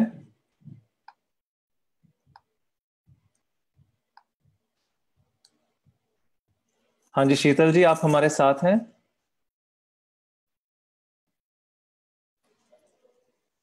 हाँ जी, जब तक शीतल जी रिकनेक्ट कर देने साडे नाल, बिकॉज मैं ਉਹਨਾਂ ਦੀ आवाज अभी सुन नहीं पा रहा उनकी आवाज। तो जो ये हेलो आनंद वन रोमनी की। जी, मैं हूँ। जी जी जी आ, हाँ। यहाँ पे सिर्फ इलेक्ट्रिसिटी गई है तो ऑडियो शुरू रहेगा। जी बिल्कुल। आपकी आवाज भी अभी ब्रेक कर रही है। आई होप आपका अगर बिजली हेलो। वापस हाँ जी, अभी ठीक है आवाज, हाँ जी। अभी कुछ ठीक है। हाँ हाँ, मैंने वीडियो बंद कर दिया है लेकिन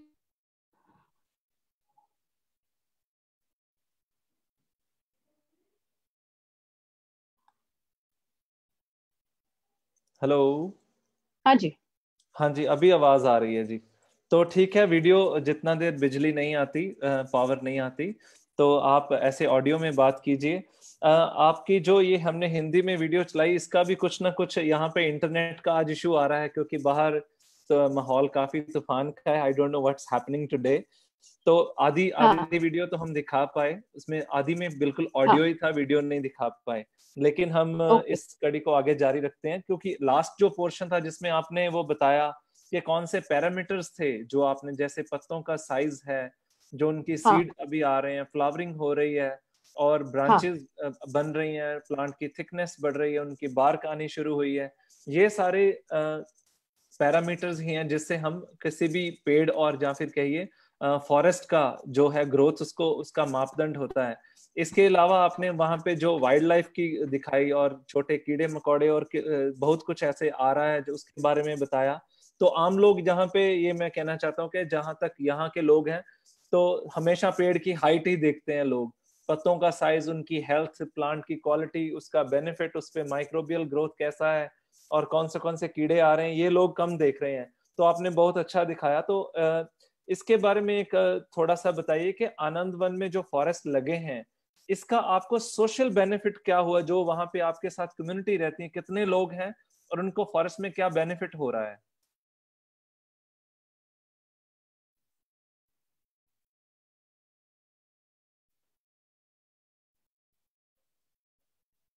आई think Sheetal ji, there is a big delay. आप मेरी आवाज सुन पा रहे हो?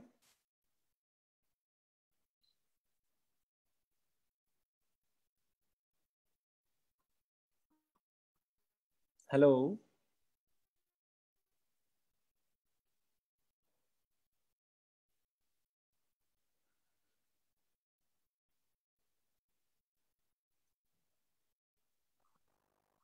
शीतल जी, मेरा ये एक रिक्वेस्ट है कि अगर आप मेरी आवाज सुन पा रहे हो तो एक बार जूम से आप एग्जिट करके अपने फोन के जरिए जूम में एंटर कीजिए। फोन के डाटा से हमें अच्छा कनेक्शन मिलेगा। एक तो भैया सबसे।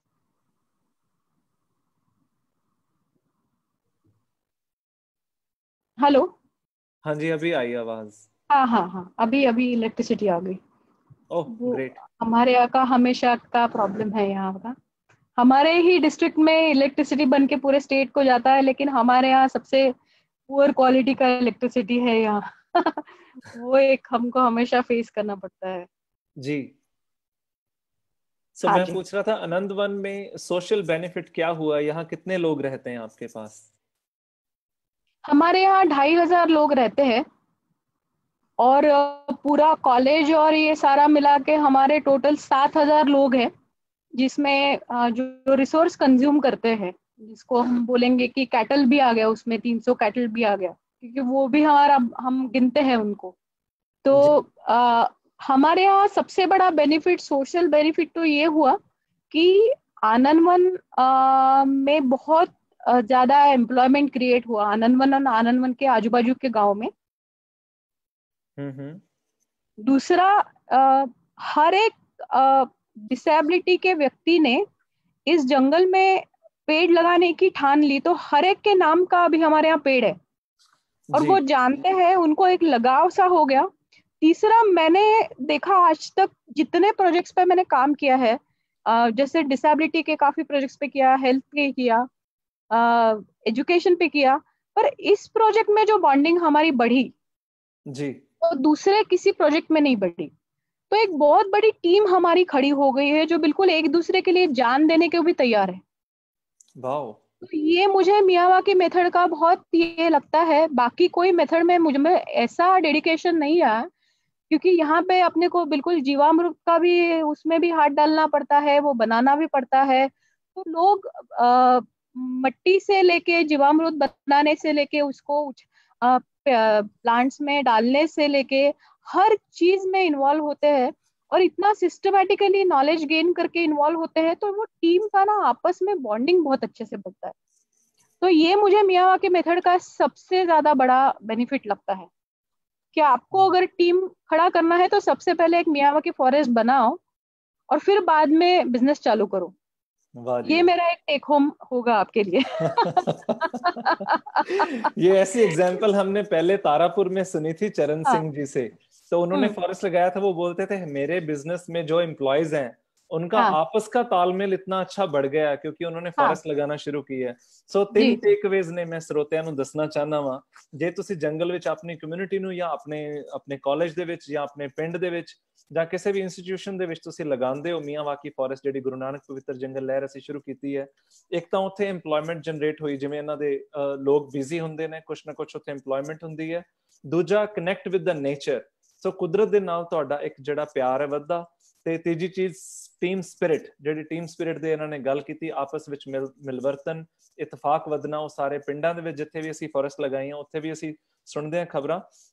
नाउ अगर आप इजाजत दे तो मैं शीतल जी आपसे थोड़ा सा वो सांझ करना चाहता हूँ कि किस तरह गुरु नानक पवित्र जंगल जो हमने पिछले मार्च में शुरू किया, और मार्च में पहला फॉरेस्ट हमने बठिंडा में लगाया था, शुभेंदु जी आए थे और गौरव गुज्जर आए थे वहां। और उसके बाद अप्रैल में हाँ हमारे यहाँ पिंटू जी भी आए थे जिनका आपने नाम लिया।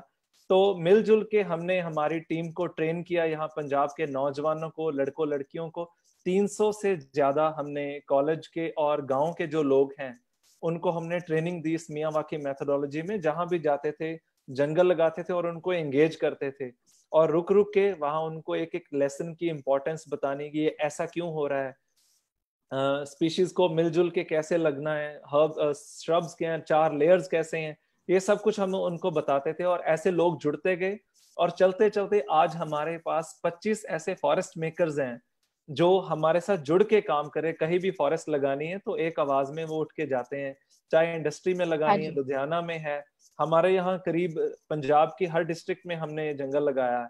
इसके अलावा 5-6 जो स्टेट्स हैं हमारे इंडिया के वहां लगाया, यूनियन टेरिटरीज में दिल्ली में लगाया, इधर जम्मू कश्मीर में लगाया और चंडीगढ़ में लगाया।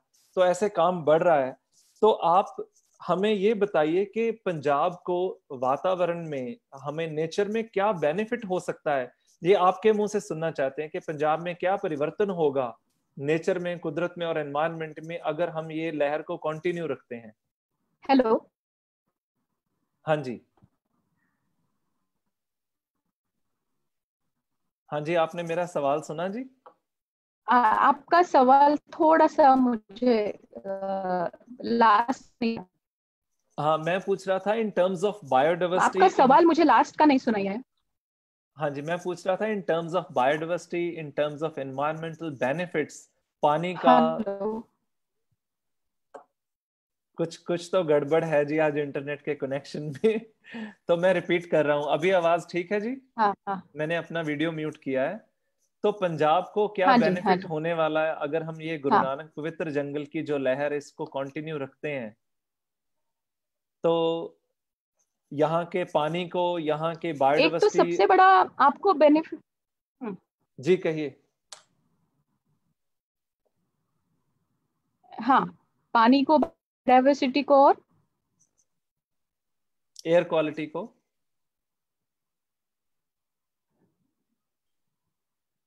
हेलो।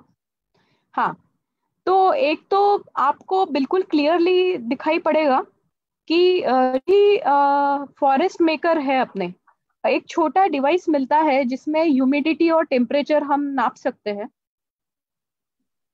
हेलो। जी जी, हाँ जी, सुन रहा हूँ जी। हाँ, वो एक अराउंड 400-500 रुपए का डिवाइस आता है। तो मैं एक्चुअली ये सूचित करना चाह रही हूँ कि जो भी फॉरेस्ट मेकर है वो एक 500 रुपए का वो डिवाइस ले ले। फॉरेस्ट का जो अंदर का टेम्परेचर है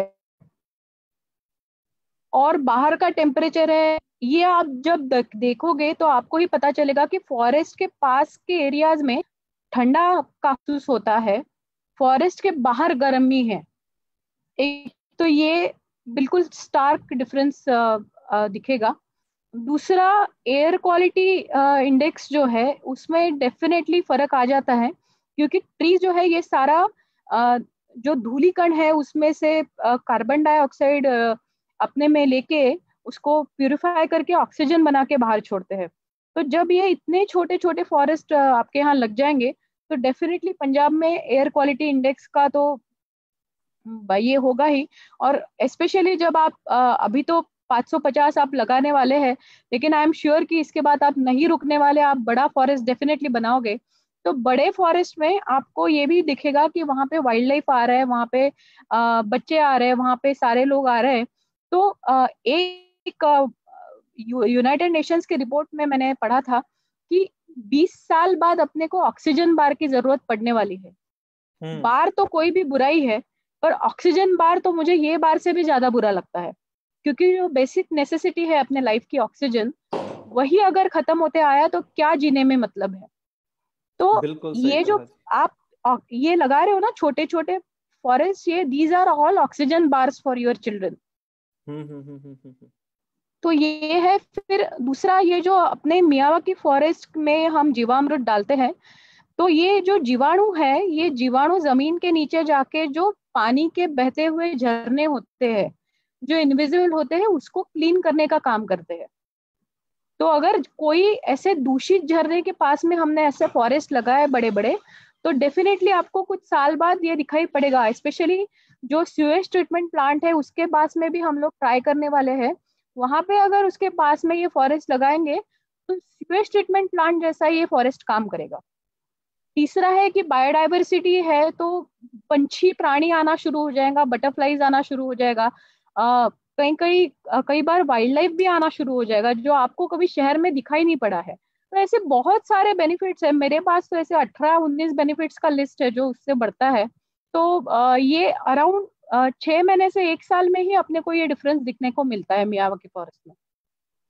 जी बिल्कुल ठीक कहा आपने। तो आपका जैसे कहना है, यहाँ पंजाब में अभी परिवर्तन शुरू हुआ है, 1 साल हुआ है हमें, क्योंकि स्कैटर्ड लग रही हैं फॉरेस्ट। इसके लिए हम क्योंकि लहर को कहीं से शुरू करना था, अब कई गांव वाले आ रहे हैं, कई हमारे पास जिनकी अपनी पर्सनल लैंड है, 1-1 एकड़ की फॉरेस्ट के लिए हमारे पास प्रस्ताव ऐसे रखे हुए हैं काफी सारे। और अब इंडस्ट्री भी जो है और कॉर्पोरेट हाउसेस भी हैं, उनका भी इसकी तरफ ध्यान जा चुका है। हमारे फॉरेस्ट डिपार्टमेंट पंजाब का, उनको हम शुभेंदु जी के जरिए ट्रेनिंग भी दे चुके हैं एक बार। और कितने फॉरेस्ट गार्ड, 100 के ऊपर फॉरेस्ट गार्ड्स और फॉरेस्ट मेकर उनके तैयार हुए हैं। और ऐसे हरियाणा गवर्नमेंट भी इसकी तरफ आकर्षित अभी हुए, अभी काम शुरू करना है उन्होंने कोई भी। तो हम ये आपके लिए हमारे लिए बहुत अच्छी जानकारी आपने दी, क्योंकि पंजाब में जो लोग अभी परिवर्तन ही नहीं हुए, उनका आपका ये मैसेज उनको काफी इंस्पायर करने वाला है। तो जो इस कन्वर्सेशन का सेकंड पार्ट है, कोविड, पोस्ट कोविड लाइफ जो है, तो हमने अभी आपसे बातचीत करते सुना था कि आपने एक कोविड योद्धा करके भी एक कोर्स आपने ज्वाइन किया। ये क्या है, आप ब्रीफ में बताइए। ये ना महाराष्ट्र गवर्नमेंट ने एक अपील किया था लोगों को, जो नॉन मेडिकल लोग हैं और जो मेडिकल प्रोफेशनल के भी लोग हैं, क्योंकि उनको वर्कफोर्स में, गवर्नमेंट के वर्कफोर्स में ज्वाइन होने के लिए उन्होंने अपील किया था। तो I was the first person to probably register, क्योंकि जो हमारे सीएम ने अपील किया था उसके बाद में विदिन 2-3 मिनट से मैंने उनको ये किया था कि मैं इच्छुक हूँ। तो अभी हम कोविड पे काफी काम कर रहे हैं महाराष्ट्र में। जैसे शुरुआत से ही लेके, जैसे लॉकडाउन 25 तारीख को हुआ, तो हम उसके पहले से ही हमने मास्क बनाना चालू किया था बिल्कुल साइंटिफिकली। उसके बाद में बहुत लोगों को राशन हम देना चालू किए हैं। बहुत सारे माइग्रेंट लेबर्स को कुक फूड दे रहे हैं, फिर वीडियोज बना रहे हैं, हियरिंग इम्पेयर्ड लोगों के लिए वीडियोज बना रहे हैं। तो ऐसे 16-17 एक्टिविटीज हमने शुरू किए हैं कोविड के लिए। तो काफी अभी तो थोड़ा सा पैसा अगर आया तो और भी स्केल अप होगा, क्योंकि कल ही चंद्रपुर में हमारे डिस्ट्रिक्ट में पहला पेशेंट मिला है, तो शायद ये बहुत स्केल अप करना पड़ेगा। तो गवर्नमेंट के साथ मिलके बिल्कुल हमारा जो डिस्ट्रिक्ट एडमिनिस्ट्रेशन भी है वो बहुत अच्छे से, बहुत हेल्पफुल है, तो उनके साथ एक भाईचारे से काम कर रहे हैं, तो ये बढ़ेगा ऐसे मुझे लग रहा है काम कोविड का। जी जी जी जी, ये समाचार तो ऐसा गंभीर ही है। पर आप ये बताइए कि इससे जो हमारा जीवन में परिवर्तन क्या होने वाला है, क्या ऐसा पहले कभी हुआ है मानवता की हिस्ट्री में?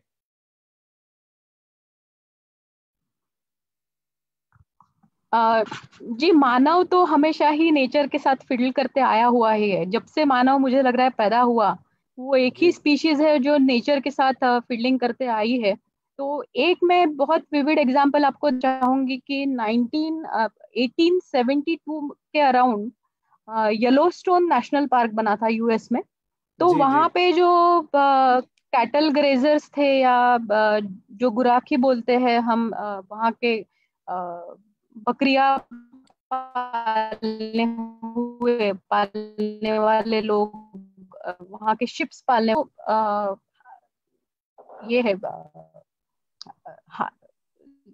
फॉक्सेस, ग्रे फॉक्सेस नहीं, एक मिनट, वुल्व्स जिनको हम कहते हैं। मराठी में लांडगा, वुल्व्स, वुल्व्स, हाँ वुल्व्स। तो उनको उन्होंने मारना शुरू किया, और उनको सबको खत्म कर डाला वो पार्क में। उसके बाद जी में उनको क्या ध्यान में आया कि बहुत वहां पे डिग्रेडेशन, क्योंकि जो एल्फ करके वहां पे एनिमल होता है, एल्क करके, उसका पॉपुलेशन काफी बढ़ गया। उनको मारने वाला कोई नहीं था, तो ये जो डियर पॉपुलेशन होता है, उन्होंने बहुत ज्यादा ग्रास खाना शुरू कर दिया।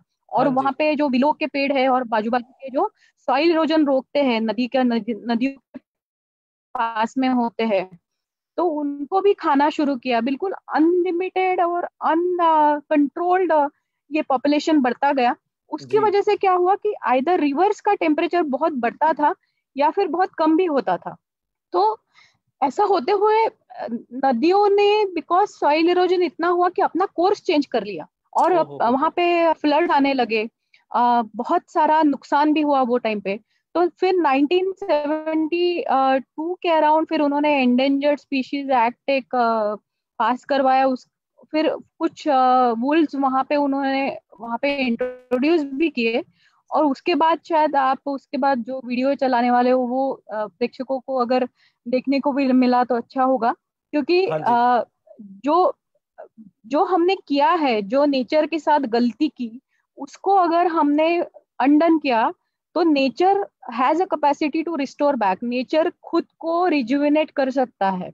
इसका एक बिल्कुल बहुत अच्छा एग्जाम्पल हम देख सकते हैं इसमें, कि किस तरीके से जब वुल्फ्स फिर से री इंट्रोड्यूस हुए, तो नदियों ने कोर्स अपना फिर से रिस्टोर किया और फ्लड्स आने बंद हो गए। बिल्कुल सही कहा जी। हमारे साथ जब पिछला हाँ जी, एपिसोड किया था सनी वर्मा जी के साथ हमने 22 तारीख को, तो हाँ जी, उन्होंने भी हाँ हमें जी, ये जानकारी हाँ दी जी, थी कि किस तरह लोग जब छेड़छाड़ करते हैं। अब ये आपने जब येलोस्टोन की हम स्टोरी हाँ, दिखाने वाले हैं कि एक प्रेडेटर जो वुल्फ है, हाँ, उसको मारने के कारण नदियों हाँ, नदियों ने चेंजेस कर लिया, और बाढ़ आए, जहां बाढ़ आते हैं वहां सूखा भी आता है। तो ये एक सिर्फ एक शिकारी जो प्रजाति, उसको उसका कत्ल करने के कारण ये इतना बड़ा हादसा हुआ, और मानवता को झेलना पड़ा और जंगलों को झेलना पड़ा। तो हम ये वीडियो दिखाते हैं जो इंग्लिश में अभी शेयर करते हैं जी।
they give life to many others. Before the wolves turned up, they'd been absent for 70 years. But the numbers of deer, because there were nothing to hunt, built up in the Yellowstone Park, and despite efforts by humans to control them, they'd managed to reduce much of the vegetation there to almost nothing. They just grazed it and went. But as soon as the wolves arrived, even though they were few in number, they started to have the most remarkable. First, of course, they killed some of the deer, but that wasn't the major thing.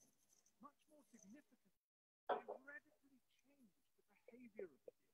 The deer started avoiding certain parts of the park, the places where they could be trapped most easily, particularly the valleys and the gorges.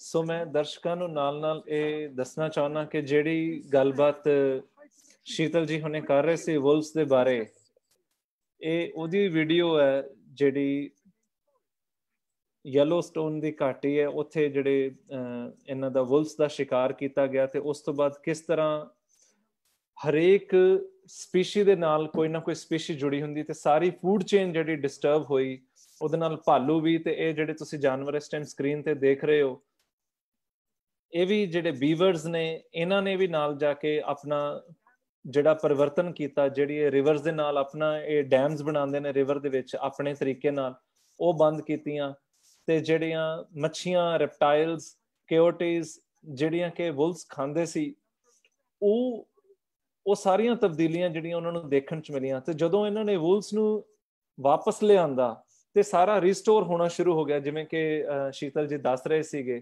ਤਾਂ ਇਹ ਸਾਰੀ food chain ਦੇ ਵਿੱਚ balance ਆਉਣਾ ਸ਼ੁਰੂ ਹੋਇਆ। ਤੇ ਜਦੋਂ food chain balance ਆਉਣਾ ਸ਼ੁਰੂ ਹੁੰਦਾ ਤਾਂ ਉਸ ਤੋਂ ਬਾਅਦ ਜਿਹੜੀ ਵੈਜੀਟੇਸ਼ਨ ਹੈ ਆਪਣੇ ਆਪ ਉਗਣੀ ਸ਼ੁਰੂ ਹੁੰਦੀ ਹੈ। ਡੀਅਰਸ ਨੇ ਆਪਣਾ ਰਸਤਾ ਚੇਂਜ ਕਰਨਾ ਸ਼ੁਰੂ ਕਰਤਾ, ਵੈਲੀਜ਼ ਚ ਆਉਣਾ ਬੰਦ ਕਰ ਚੁੱਕੇ ਸੀ ਉਹ ਡਰ ਦੇ ਨਾਲ ਵੁਲਫਸ ਤੇ ਉੱਥੇ ਫਿਰ ਉਹ ਗਰੋਥ ਹੋਣ ਲੱਗ ਗਈ ਤੇ ਉਹਨਾਂ ਦੇ ਪਰੇ ਜਾਣ ਨਾਲ ਹੋਰ ਪ੍ਰਜਾਤੀਆਂ ਨੂੰ ਜਿਹੜੀ ਉੱਥੇ ਰਾਹਤ ਮਿਲੀ ਤੇ ਉਹ ਪ੍ਰਜਾਤੀਆਂ ਉੱਥੇ ਬਣਨੀਆਂ ਸ਼ੁਰੂ ਹੋ ਗਈਆਂ, ਜਿਹੜੇ ਕਿ ਛੋਟੇ ਜੀਵ ਜੰਤੂ ਸੀ ਉੱਥੇ ਬਣਨੇ ਸ਼ੁਰੂ ਹੋ ਗਏ। ਤਾਂ ਇਹ ਵੀਡੀਓ ਦਾ ਜਿਹੜਾ ਲਿੰਕ ਹੈ ਮੈਂ ਤੁਹਾਡੇ ਇਸ ਉਹਦੇ ਚ ਪਾ ਦਿੰਦਾ ਵਾਂ ਤੇ ਤਾਂ ਕਿ ਤੁਸੀਂ ਇਹ ਦੇਖ ਸਕੋ ਬਾਅਦ ਚੋਂ। ਇਹ ਚੰਗਾ ਸੁਝਾਅ ਆਇਆ ਜੀ ਆਪਾਂ ਨੂੰ। ਇਹ ਸੀ ਜਦੋਂ ਐਂਡ ਹੁੰਦਾ ਇਸ ਅੱਜ ਦੀ ਜਿਹੜੀ ਗੱਲਬਾਤ ਦਾ, ਉਸ ਤੋਂ ਬਾਅਦ ਇਹ ਵੀਡੀਓ ਦਾ ਮੈਂ ਫਿਰ ਲਿੰਕ ਸ਼ੇਅਰ ਕਰ ਦੇਵਾਂਗਾ ਜੀ। ਤੇ ਹੁਣ ਆਪਾਂ ਸ਼ੀਤਲ ਜੀ ਨਾਲ ਗੱਲਬਾਤ ਅੱਗੋਂ ਸ਼ੁਰੂ ਕਰਦੇ ਹਾਂ ਜੀ ਅਬਾਊਟ कोविड। सो शीतल जी, ऐसा है कि जो हमने वीडियो प्ले की है, आप अनम्यूट कर लें पहले। उसका ऑडियो नहीं जा रहा था तो हमें दर्शकों ने, काफी सारे दर्शकों ने यही कहा कि उसका आप लिंक हमें दे दीजिए। तो आपने बातचीत में समझा तो दिया है, तो हम आगे बढ़ते हैं कि जो क्योंकि आप एक डॉक्टर भी हैं, MBBS भी हैं, तो हमारी हेल्थ या पब्लिक हेल्थ पे जो कोविड का, पोस्ट कोविड में इसके जब हम बाहर निकलेंगे लॉकडाउन से, या कह लीजिए अब इसके दरमियान हमारी हेल्थ पे क्या इसका असर आएगा? जी, एक तो हमने सबने समझना ऐसा है, एक छोटी सी बात मैं एक्सप्लेन करना चाहती हूँ आपको कि हम जो ये स्टेट में है ना, ये अपने पूर्वज जो थे या फिर अपने जो दादा दादी थे, पिताजी भी थे, वो टाइम पे जो दुनिया थी ना, वो एक फिक्स दुनिया थी जी। वहां पे कैसे होता था कि जॉब्स फिक्स थे, लोगों को लगता था, अमीर लोगों को स्पेशली लगता था कि हम दुनिया को कंट्रोल कर पाएंगे।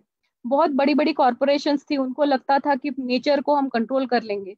तो ये चेंज हो गया है। अभी की दुनिया जो है, जिसको हम फ्लक्स बोलेंगे, अनिश्चित दुनिया है, जिसमें एवरेज कंपनी का आयुष्य पहले जो 60 साल का रहता था, वो अभी 20 साल का हो गया है। स्टार्टअप्स का लाइफ अभी एवरेज 2 साल का हो गया है। हमको कल क्या होगा इसका पता नहीं है। ये जो कोविड का संकट आया है, ये काफी सस्पिशियस है कि कोई लोग बोल रहे हैं कि ये मैन्युफैक्चर्ड है वायरस, कुछ लोग बोल रहे हैं कि बिकॉज बायो वेपन्स भी आजकल बनाने लगे। तो ये है, इसका हमको अपने लाइफ का पार्ट बनाना ग्रेजुअली शुरू करना पड़ेगा, ऐसा एक मुझे और काफी सारे एक्सपर्ट्स को जो जिनके साथ मैंने बात किया उनको लगता है। क्योंकि ये हमने तो बॉर्डर्स तो बना ली है, लेकिन डिजिटल बॉर्डर्स ने तो सारा दुनिया को एक कर दिया है। तो ये बड़े अजीब सी दुनिया में हम जा रहे हैं। अब बिलियंस में लोग कहाँ पे हैं? हम देखेंगे कि 2 कंट्रीज है, इंडिया है और चाइना है, और बाकी बिलियन कहाँ पे है? फेसबुक, ट्विटर, टम्बलर, इसमें बिलियंस में है। तो 2 कंट्रीज है और बाकी 8 सोशल मीडिया प्लेटफॉर्म्स है। बिल्कुल तो सही। ये चीजें ना बिल्कुल अपने लाइफ को पूरा हिला दिया है, और हमको ये बिल्कुल जानना है कि हम कुछ भी कर ले, हम नेचर के ऊपर कंट्रोल नहीं कर पाएंगे, क्योंकि नेचर कभी ना कभी आके हमारे पे वो हावी हो ही जाएगा, क्योंकि वो होना अच्छा भी है। तो बिल्कुल एज अ हेल्थ प्रोफेशनल मुझे लगता है कि कोरोना का जो ये कोविड का संकट है, ये कुछ महीने से लेके कुछ साल तक रहेगा। एक एक्सपर्ट से जो मैंने बात किया था, उन्होंने बोला था कि दुनिया का जो लास्ट आदमी है वो निगेटिव होके 14 दिन के बाद में पूरी दुनिया फ्री हो जाएगी। तो आप सोचिए कि उतने लेंथ टाइम तक अपने को ये एडजस्टमेंट करते रहनी है। और ये स्टेट ऑफ फ्लक्स जो है, मुझे इसमें डराने की या कुछ ये कराने की बिल्कुल भावना नहीं है। मुझे ये सिर्फ बताना है आपको कि एज सुन एज पॉसिबल अपने को खुद को नॉर्मल करना है। ये डरने की भावना में अगर रहते रहेंगे तो हमको जीना मुश्किल हो जाएगा। तो अपने को खुद को नॉर्मलाइज करके, ये जो नया मास्क अपने लाइफ में आ गया है, मास्क के साथ खुद को नॉर्मलाइज करके या हैंड वॉशिंग के साथ खुद को बिल्कुल कंफर्टेबल करके जीना है।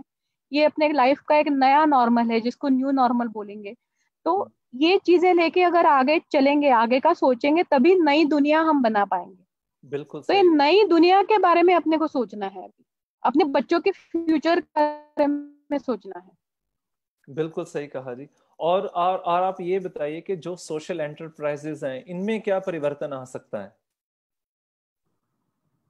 सोशल एंटरप्राइजेस में मुझे तो लगता है अभी कि आज तक के सोशल एंटरप्राइजेस काफी टेक्नोलॉजी ड्रिवन थी, लेकिन अभी कोविड की वजह से ना एक अच्छा पार्ट जो हुआ है उसमें ह्यूमन एंगल, या जिसको एम्पैथी बोलते हैं हम या कंपैशन बोलते हैं, उसका एक एंगल एडिशनल आ गया है। लोग अभी सोचना चालू कर रहे हैं कि अ, समाज के प्रति मेरी भी रिस्पॉन्सिबिलिटी है। जैसे मैंने मास्क पहना तो मैं आगे के 402 लोगों को इन्फेक्शन हाँ नहीं दूंगा। हाँ ये हाँ जो हाँ। सामाजिक कृतज्ञता की भावना है, ये कोविड की वजह से आ गई है, ऐसे मुझे लगता है। तो जी आगे बिल्कुल। की जो सोशल एंटरप्राइजेस आएंगी या कंपनियां आएंगी, ये इस भावना से प्रेरित होके आएंगी। ये अच्छी बात हुई है। पर अभी हम कहीं ना कहीं ये समझते कि अभी ह्यूमंस के बारे में सोच रहे हैं, पर इस कोविड से हम्म। हमें जानकारी ऐसी बढ़े कि हम कोविड के बाद नेचर के प्रति भी अपना कंपैशन है वो बिल्डअप कर सकें। क्या ऐसा हो रहा है कि कोविड के कारण हमारा नेचर के प्रति जो है दिमाग चल रहा है, दिल या फिर कंपैशन बढ़ रहा है इसके इसके कारण? जी, इसके बारे में कुछ चीजें मैं पढ़ के आपको बताती हूँ, जो जो मैंने साइंटिफिक लिटरेचर को थोड़ा सा रेफर किया था, जी जिसको हम कहिए। ग्लैड, सैड्स और मैड्स बोलेंगे। तो ग्लैड्स हाँ यानी जी। खुश होने की चीजें हैं, सैड्स यानी जी। थोड़ा थोड़ा सा दुखी होने की, और मैड्स यानी जिसमें पागल ही हो जाएंगे हम लोग वो सुन के। तो हम्म। ऐसी तीनों चीजें एनवायरनमेंट से रिलेटेड है।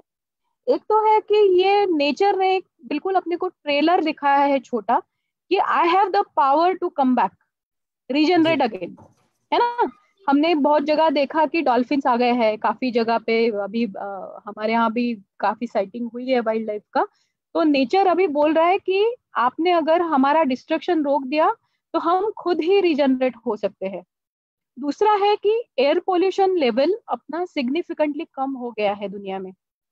तो कुछ दिन हम रोके, बिल्कुल कुछ ही दिन, तो जलंधर वलंधर आपने देखे होंगे कि हिमालय के पीक्स आपको दिख रहे हैं, which is a very good sign. फिर लोग जो है ना वो ट्रैवल जो है वो रिस्पॉन्सिबल ट्रैवल करेंगे, ऐसे मुझे लग रहा है। पहले बिल्कुल ओवर टूरिज्म होता था, हाँ। बिल्कुल इको सेंसिटिव जोन्स में ओवर टूरिज्म होता था, वो शायद बंद करेंगे। क्राउडेड प्लेसेस अगर लोगों ने थोड़े से अवॉइड किए तो टूरिज्म भी रिस्पॉन्सिबल हो जाएगा। इको सेंसिटिव जोन्स अभी प्रोटेक्ट होना शुरू हो जाएंगे। फिर एयर ट्रैवल भी जो है वो उसके बारे में लोग सोचेंगे कि सही में मुझे ये करने की जरूरत है क्या। क्योंकि एक उदाहरण ऐसा है कि एक round trip from New York to London is equivalent of about 2 years of eating meat. यानी हम जो मांस भी खाते हैं उससे भी कार्बन उत्सर्जन होता है। तो इसको कार्बन फुटप्रिंट के में अगर इसको इक्वेट किया तो एक हम अननेसेसरीली जो एयर ट्रैवल है वो हम अवॉइड कर सकते हैं क्या, ये सबने सोचना चाहिए। फिर रिवर और मराइन इकोसिस्टम जो है वो जो सी का इकोसिस्टम है वो रीजनरेट हो जाएगा, क्योंकि वहां पे क्रूड ऑयल और प्लास्टिक का वेस्ट वहां पे कम हो जाएगा। ऐसे ऐसे मुझे लग रहा है, मैं बहुत विश है मेरा कि वो कम हो जाए। पर कुछ जो ब्रोकन फैमिलीज हम बोल रहे हैं जहाँ पे लोग टाइम नहीं दे पा रहे थे, वहां पे वो फैमिलीज शायद बॉन्ड हो जाएंगी, क्योंकि जी अभी लोग घर में हैं। जी बिल्कुल। कई बार पिताजी तो लोगों ने, मुझे लगता है कि जो सुबह 7 बजे 8 बजे जाते थे, बिल्कुल रात में 10 11 बजे आते हैं, तो बच्चों को पिताजी का मुंह देखने को नहीं मिलता है। तो ऐसे फैमिलीज में शायद ये बॉन्डिंग बढ़ जाएगा। उसके बाद में फॉरेस्ट बढ़ जाएंगे और पीपल और companies they will try to reduce their meetings, क्योंकि अभी जो जूम का अपने को आदत हो गया है, वेबिनार्स का आदत हो गया है। तो एक तो कंपनी ने, जैसे TCS ने डिसाइड कर लिया है कि इसके बाद में भी हम ऑनलाइन ही मीटिंग करेंगे और 40% तक हमारे एम्प्लॉयज घर पे ही बैठ के काम करेंगे, जिसकी वजह से ट्रैफिक काफी कम होगा। कंपनीज के बड़े बड़े लैविश ऑफिसेस में जो AC यूज करते थे, वहां पे कार्बन फुटप्रिंट मचता था, वो कम हो जाएगा। तो लोग ना सोचना करेंगे कि ये चीज की मेरे को सही में जरूरत है क्या, क्या मैं कार्बन फुटप्रिंट मेरा कैसे कम कर सकता हूँ। फिर सैड्स में जो है, मुझे ऐसा लगता है कि स्क्रीन एडिक्शन बच्चों में और एडल्ट्स में बढ़ जाएगा। अब स्क्रीन एडिक्शन का एक अलग ही टॉपिक मैं आपके साथ ले सकती हूँ, क्योंकि मैंने मेरे बच्चे को स्क्रीन एडिक्शन था, उसको बिल्कुल कर दिया है, जो महाराष्ट्र में और पूरी दुनिया में काफी फेमस हो गया था कि 0 पैसा खर्च करके कैसे डी एडिक्शन किया। स्क्रीन एडिक्शन का ऐसा है कि जो रेडिएशन स्क्रीन से निकलते हैं वो कार्सिनोजेन टाइप B2 के, इसमें वर्ल्ड हेल्थ ऑर्गेनाइजेशन ने उसको कैटेगराइज किया है, जो एस्बेस्टॉस पॉल्यूशन के इक्वेट होता है उससे। तो स्क्रीन एडिक्शन बच्चों में बिल्कुल ही कम करना चाहिए। और दूसरा, एक डॉक्टर है हमारे, वो बोलते हैं कि आप बच्चों को ड्रग्स दे रहे हो अगर स्क्रीन दे रहे हो तो, क्योंकि ड्रग्स और स्क्रीन अपने को सेम ही यहाँ पे ब्रेन में काम करता है और कंटिन्यूअसली देखने के लिए प्रेरित करता है। देखिए, आपने देखा होगा कि कंटिन्यूअसली हम फोन कितने बार अनलॉक करते हैं। ड्रग्स भी अपने को यही चालना देता है। तो स्क्रीन एडिक्शन अपने को जानबूझ के कम करना है, लेकिन लॉकडाउन के समय में मुझे ये देखने को आया है कि स्क्रीन एडिक्शन बढ़ते जा रहा है। फिर कई बार एनिमल्स हमने देखे हैं कि ह्यूमन और एनिमल कॉन्फ्लिक्ट बढ़ रहा है, क्योंकि एनिमल्स को तो बेचारों को पता नहीं कि क्या कोविड है क्या है, तो वो बाहर आ रहे हैं, वहां पे किल भी हो रहे हैं बेचारे, या फिर कहीं गिर रहे या कुएं में गिर रहे, मर जा रहे, वो हो रहे हैं। बच्चों को काफी शॉक लगा हुआ है कोविड की वजह से, क्योंकि उनको समझ नहीं रहे कि सडनली ये क्या हो गए। तो कुछ बच्चे स्कूल में आगे जाके एडजस्ट होने को शायद ना मांगे, ऐसा एक रिसर्च सामने आया है। तो घर पे बैठ के एजुकेशन की इतनी आदत हो गई है और घर वालों के साथ इतने कंफर्टेबल हो गए हैं, और कोविड की इतनी ज्यादा डर है मन में कि स्कूल की भीड़ में शायद आगे जाने के लिए बच्चे डरे, ऐसा भी हो सकता है। पेरेंट्स भी डरेंगे, I am pretty sure parents भी डरेंगे, हाँ। और फिर स्क्रीन रिलेटेड डिसीजेस भी लोगों में बढ़ेंगे, जैसे आईसाइट के डिसीजेस है, या फिर webinar fatigue is something which is a new disease that is coming up, और रेडिएशन रिलेटेड डिसऑर्डर्स ये बढ़ेंगे। और मैड्स तो है कि ये तो बिल्कुल एक छोटा सा ट्रेलर है जो दुनिया ने दिखाया है कि world can collapse, but we have a hope कि इट कैन रीजनरेट ऑल्सो। तो ये कोलैप्सिंग और रीजनरेशन ये शायद आगे चल सकता है, यू नेवर नो।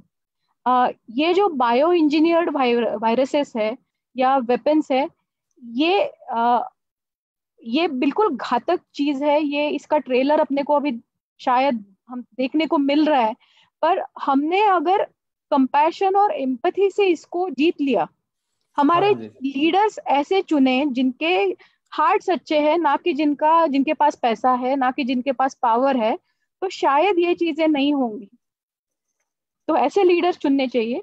और ये जो स्टेट ऑफ फ्लक्स है, ये कांस्टेंट रहने वाली है, इसको हमने एडजस्ट करना है। अगर हम खुद के मन में इसको डाइजेस्ट कर ले कि हम continuously change is the only constant बोलते हैं, तो इस चेंज को खुद को एडजस्ट करना है, इस मेंटालिटी से चले और प्रोग्रेस करना है, इस मेंटालिटी से चले, तभी जाके हम एडजस्ट कर पाएंगे। फिक्स्ड माइंडसेट से इसके बाद हम नहीं चल पाएंगे, ये तो पक्का है। समझ में आता है जी जो आपने कहा है, बिल्कुल। हाँ जी।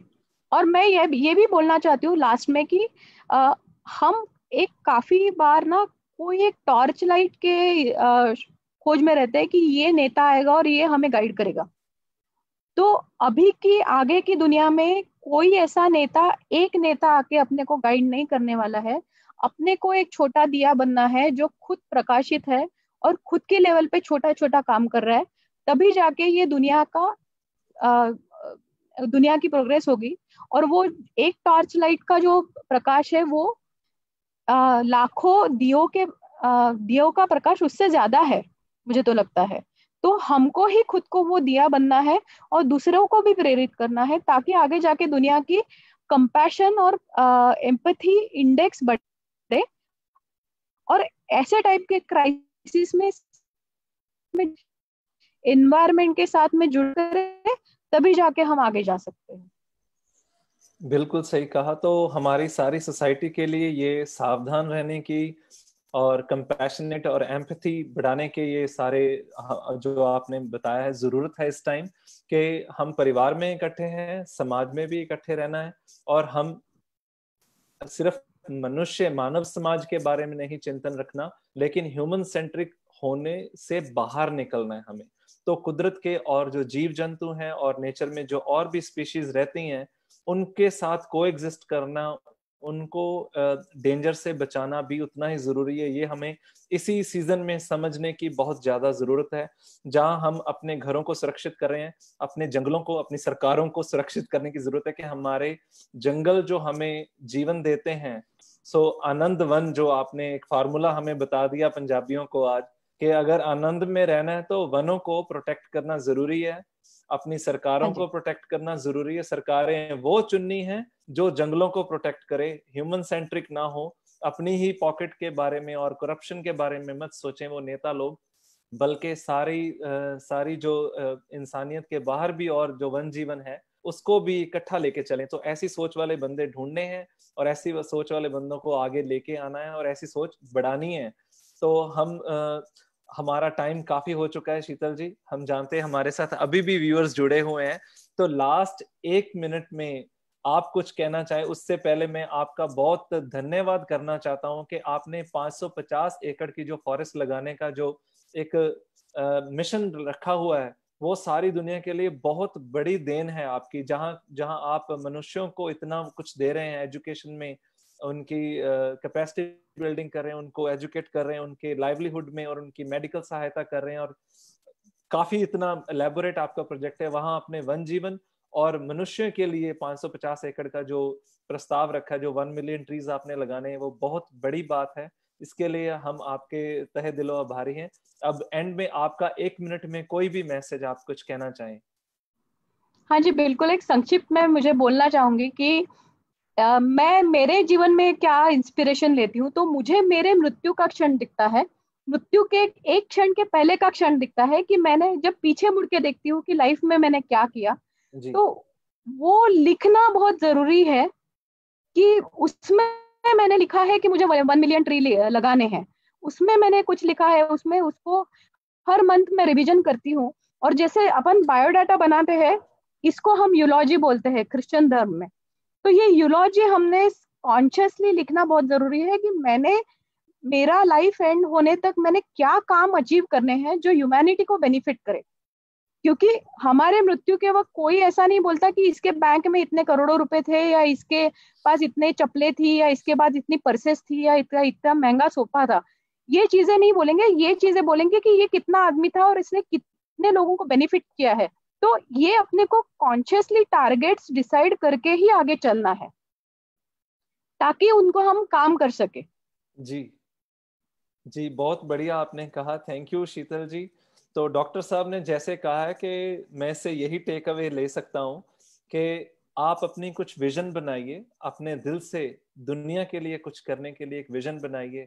जो जरूरी आपको नॉलेज है वो नॉलेज इकट्ठा कीजिए और उसको एक्शन में लेके आइए। किसी की वेट करने की जरूरत नहीं है। जैसे डॉक्टर शीतल जी ने किसी की वेट नहीं की और ये पढ़ते जा रहे हैं और काम करते जा रहे हैं और इनका जो सेवा का जो है वो बढ़ता ही जा रहा है कार्य।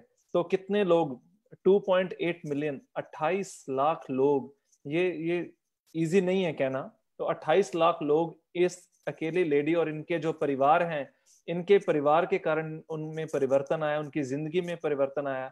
तो आपका परिवार और अब आप पे भी ये जिम्मेवारी है, जिम्मेदारी है कि आप आज मिले हैं शीतल जी से, तो इनसे जो हमने शिक्षा ली है, जो इनसे सीखे हैं, वो आगे लेके चलें। और आप सबका बहुत बहुत धन्यवाद। अंत में आपको मैं माफी भी मांग रहा हूँ कि आज का इंटरनेट का कनेक्शन जो जैसे भी रहा, बैंडविड्थ लो थी, तो उसके लिए जो भी रुकावटें आई हैं उसके लिए हम खेद करते हैं।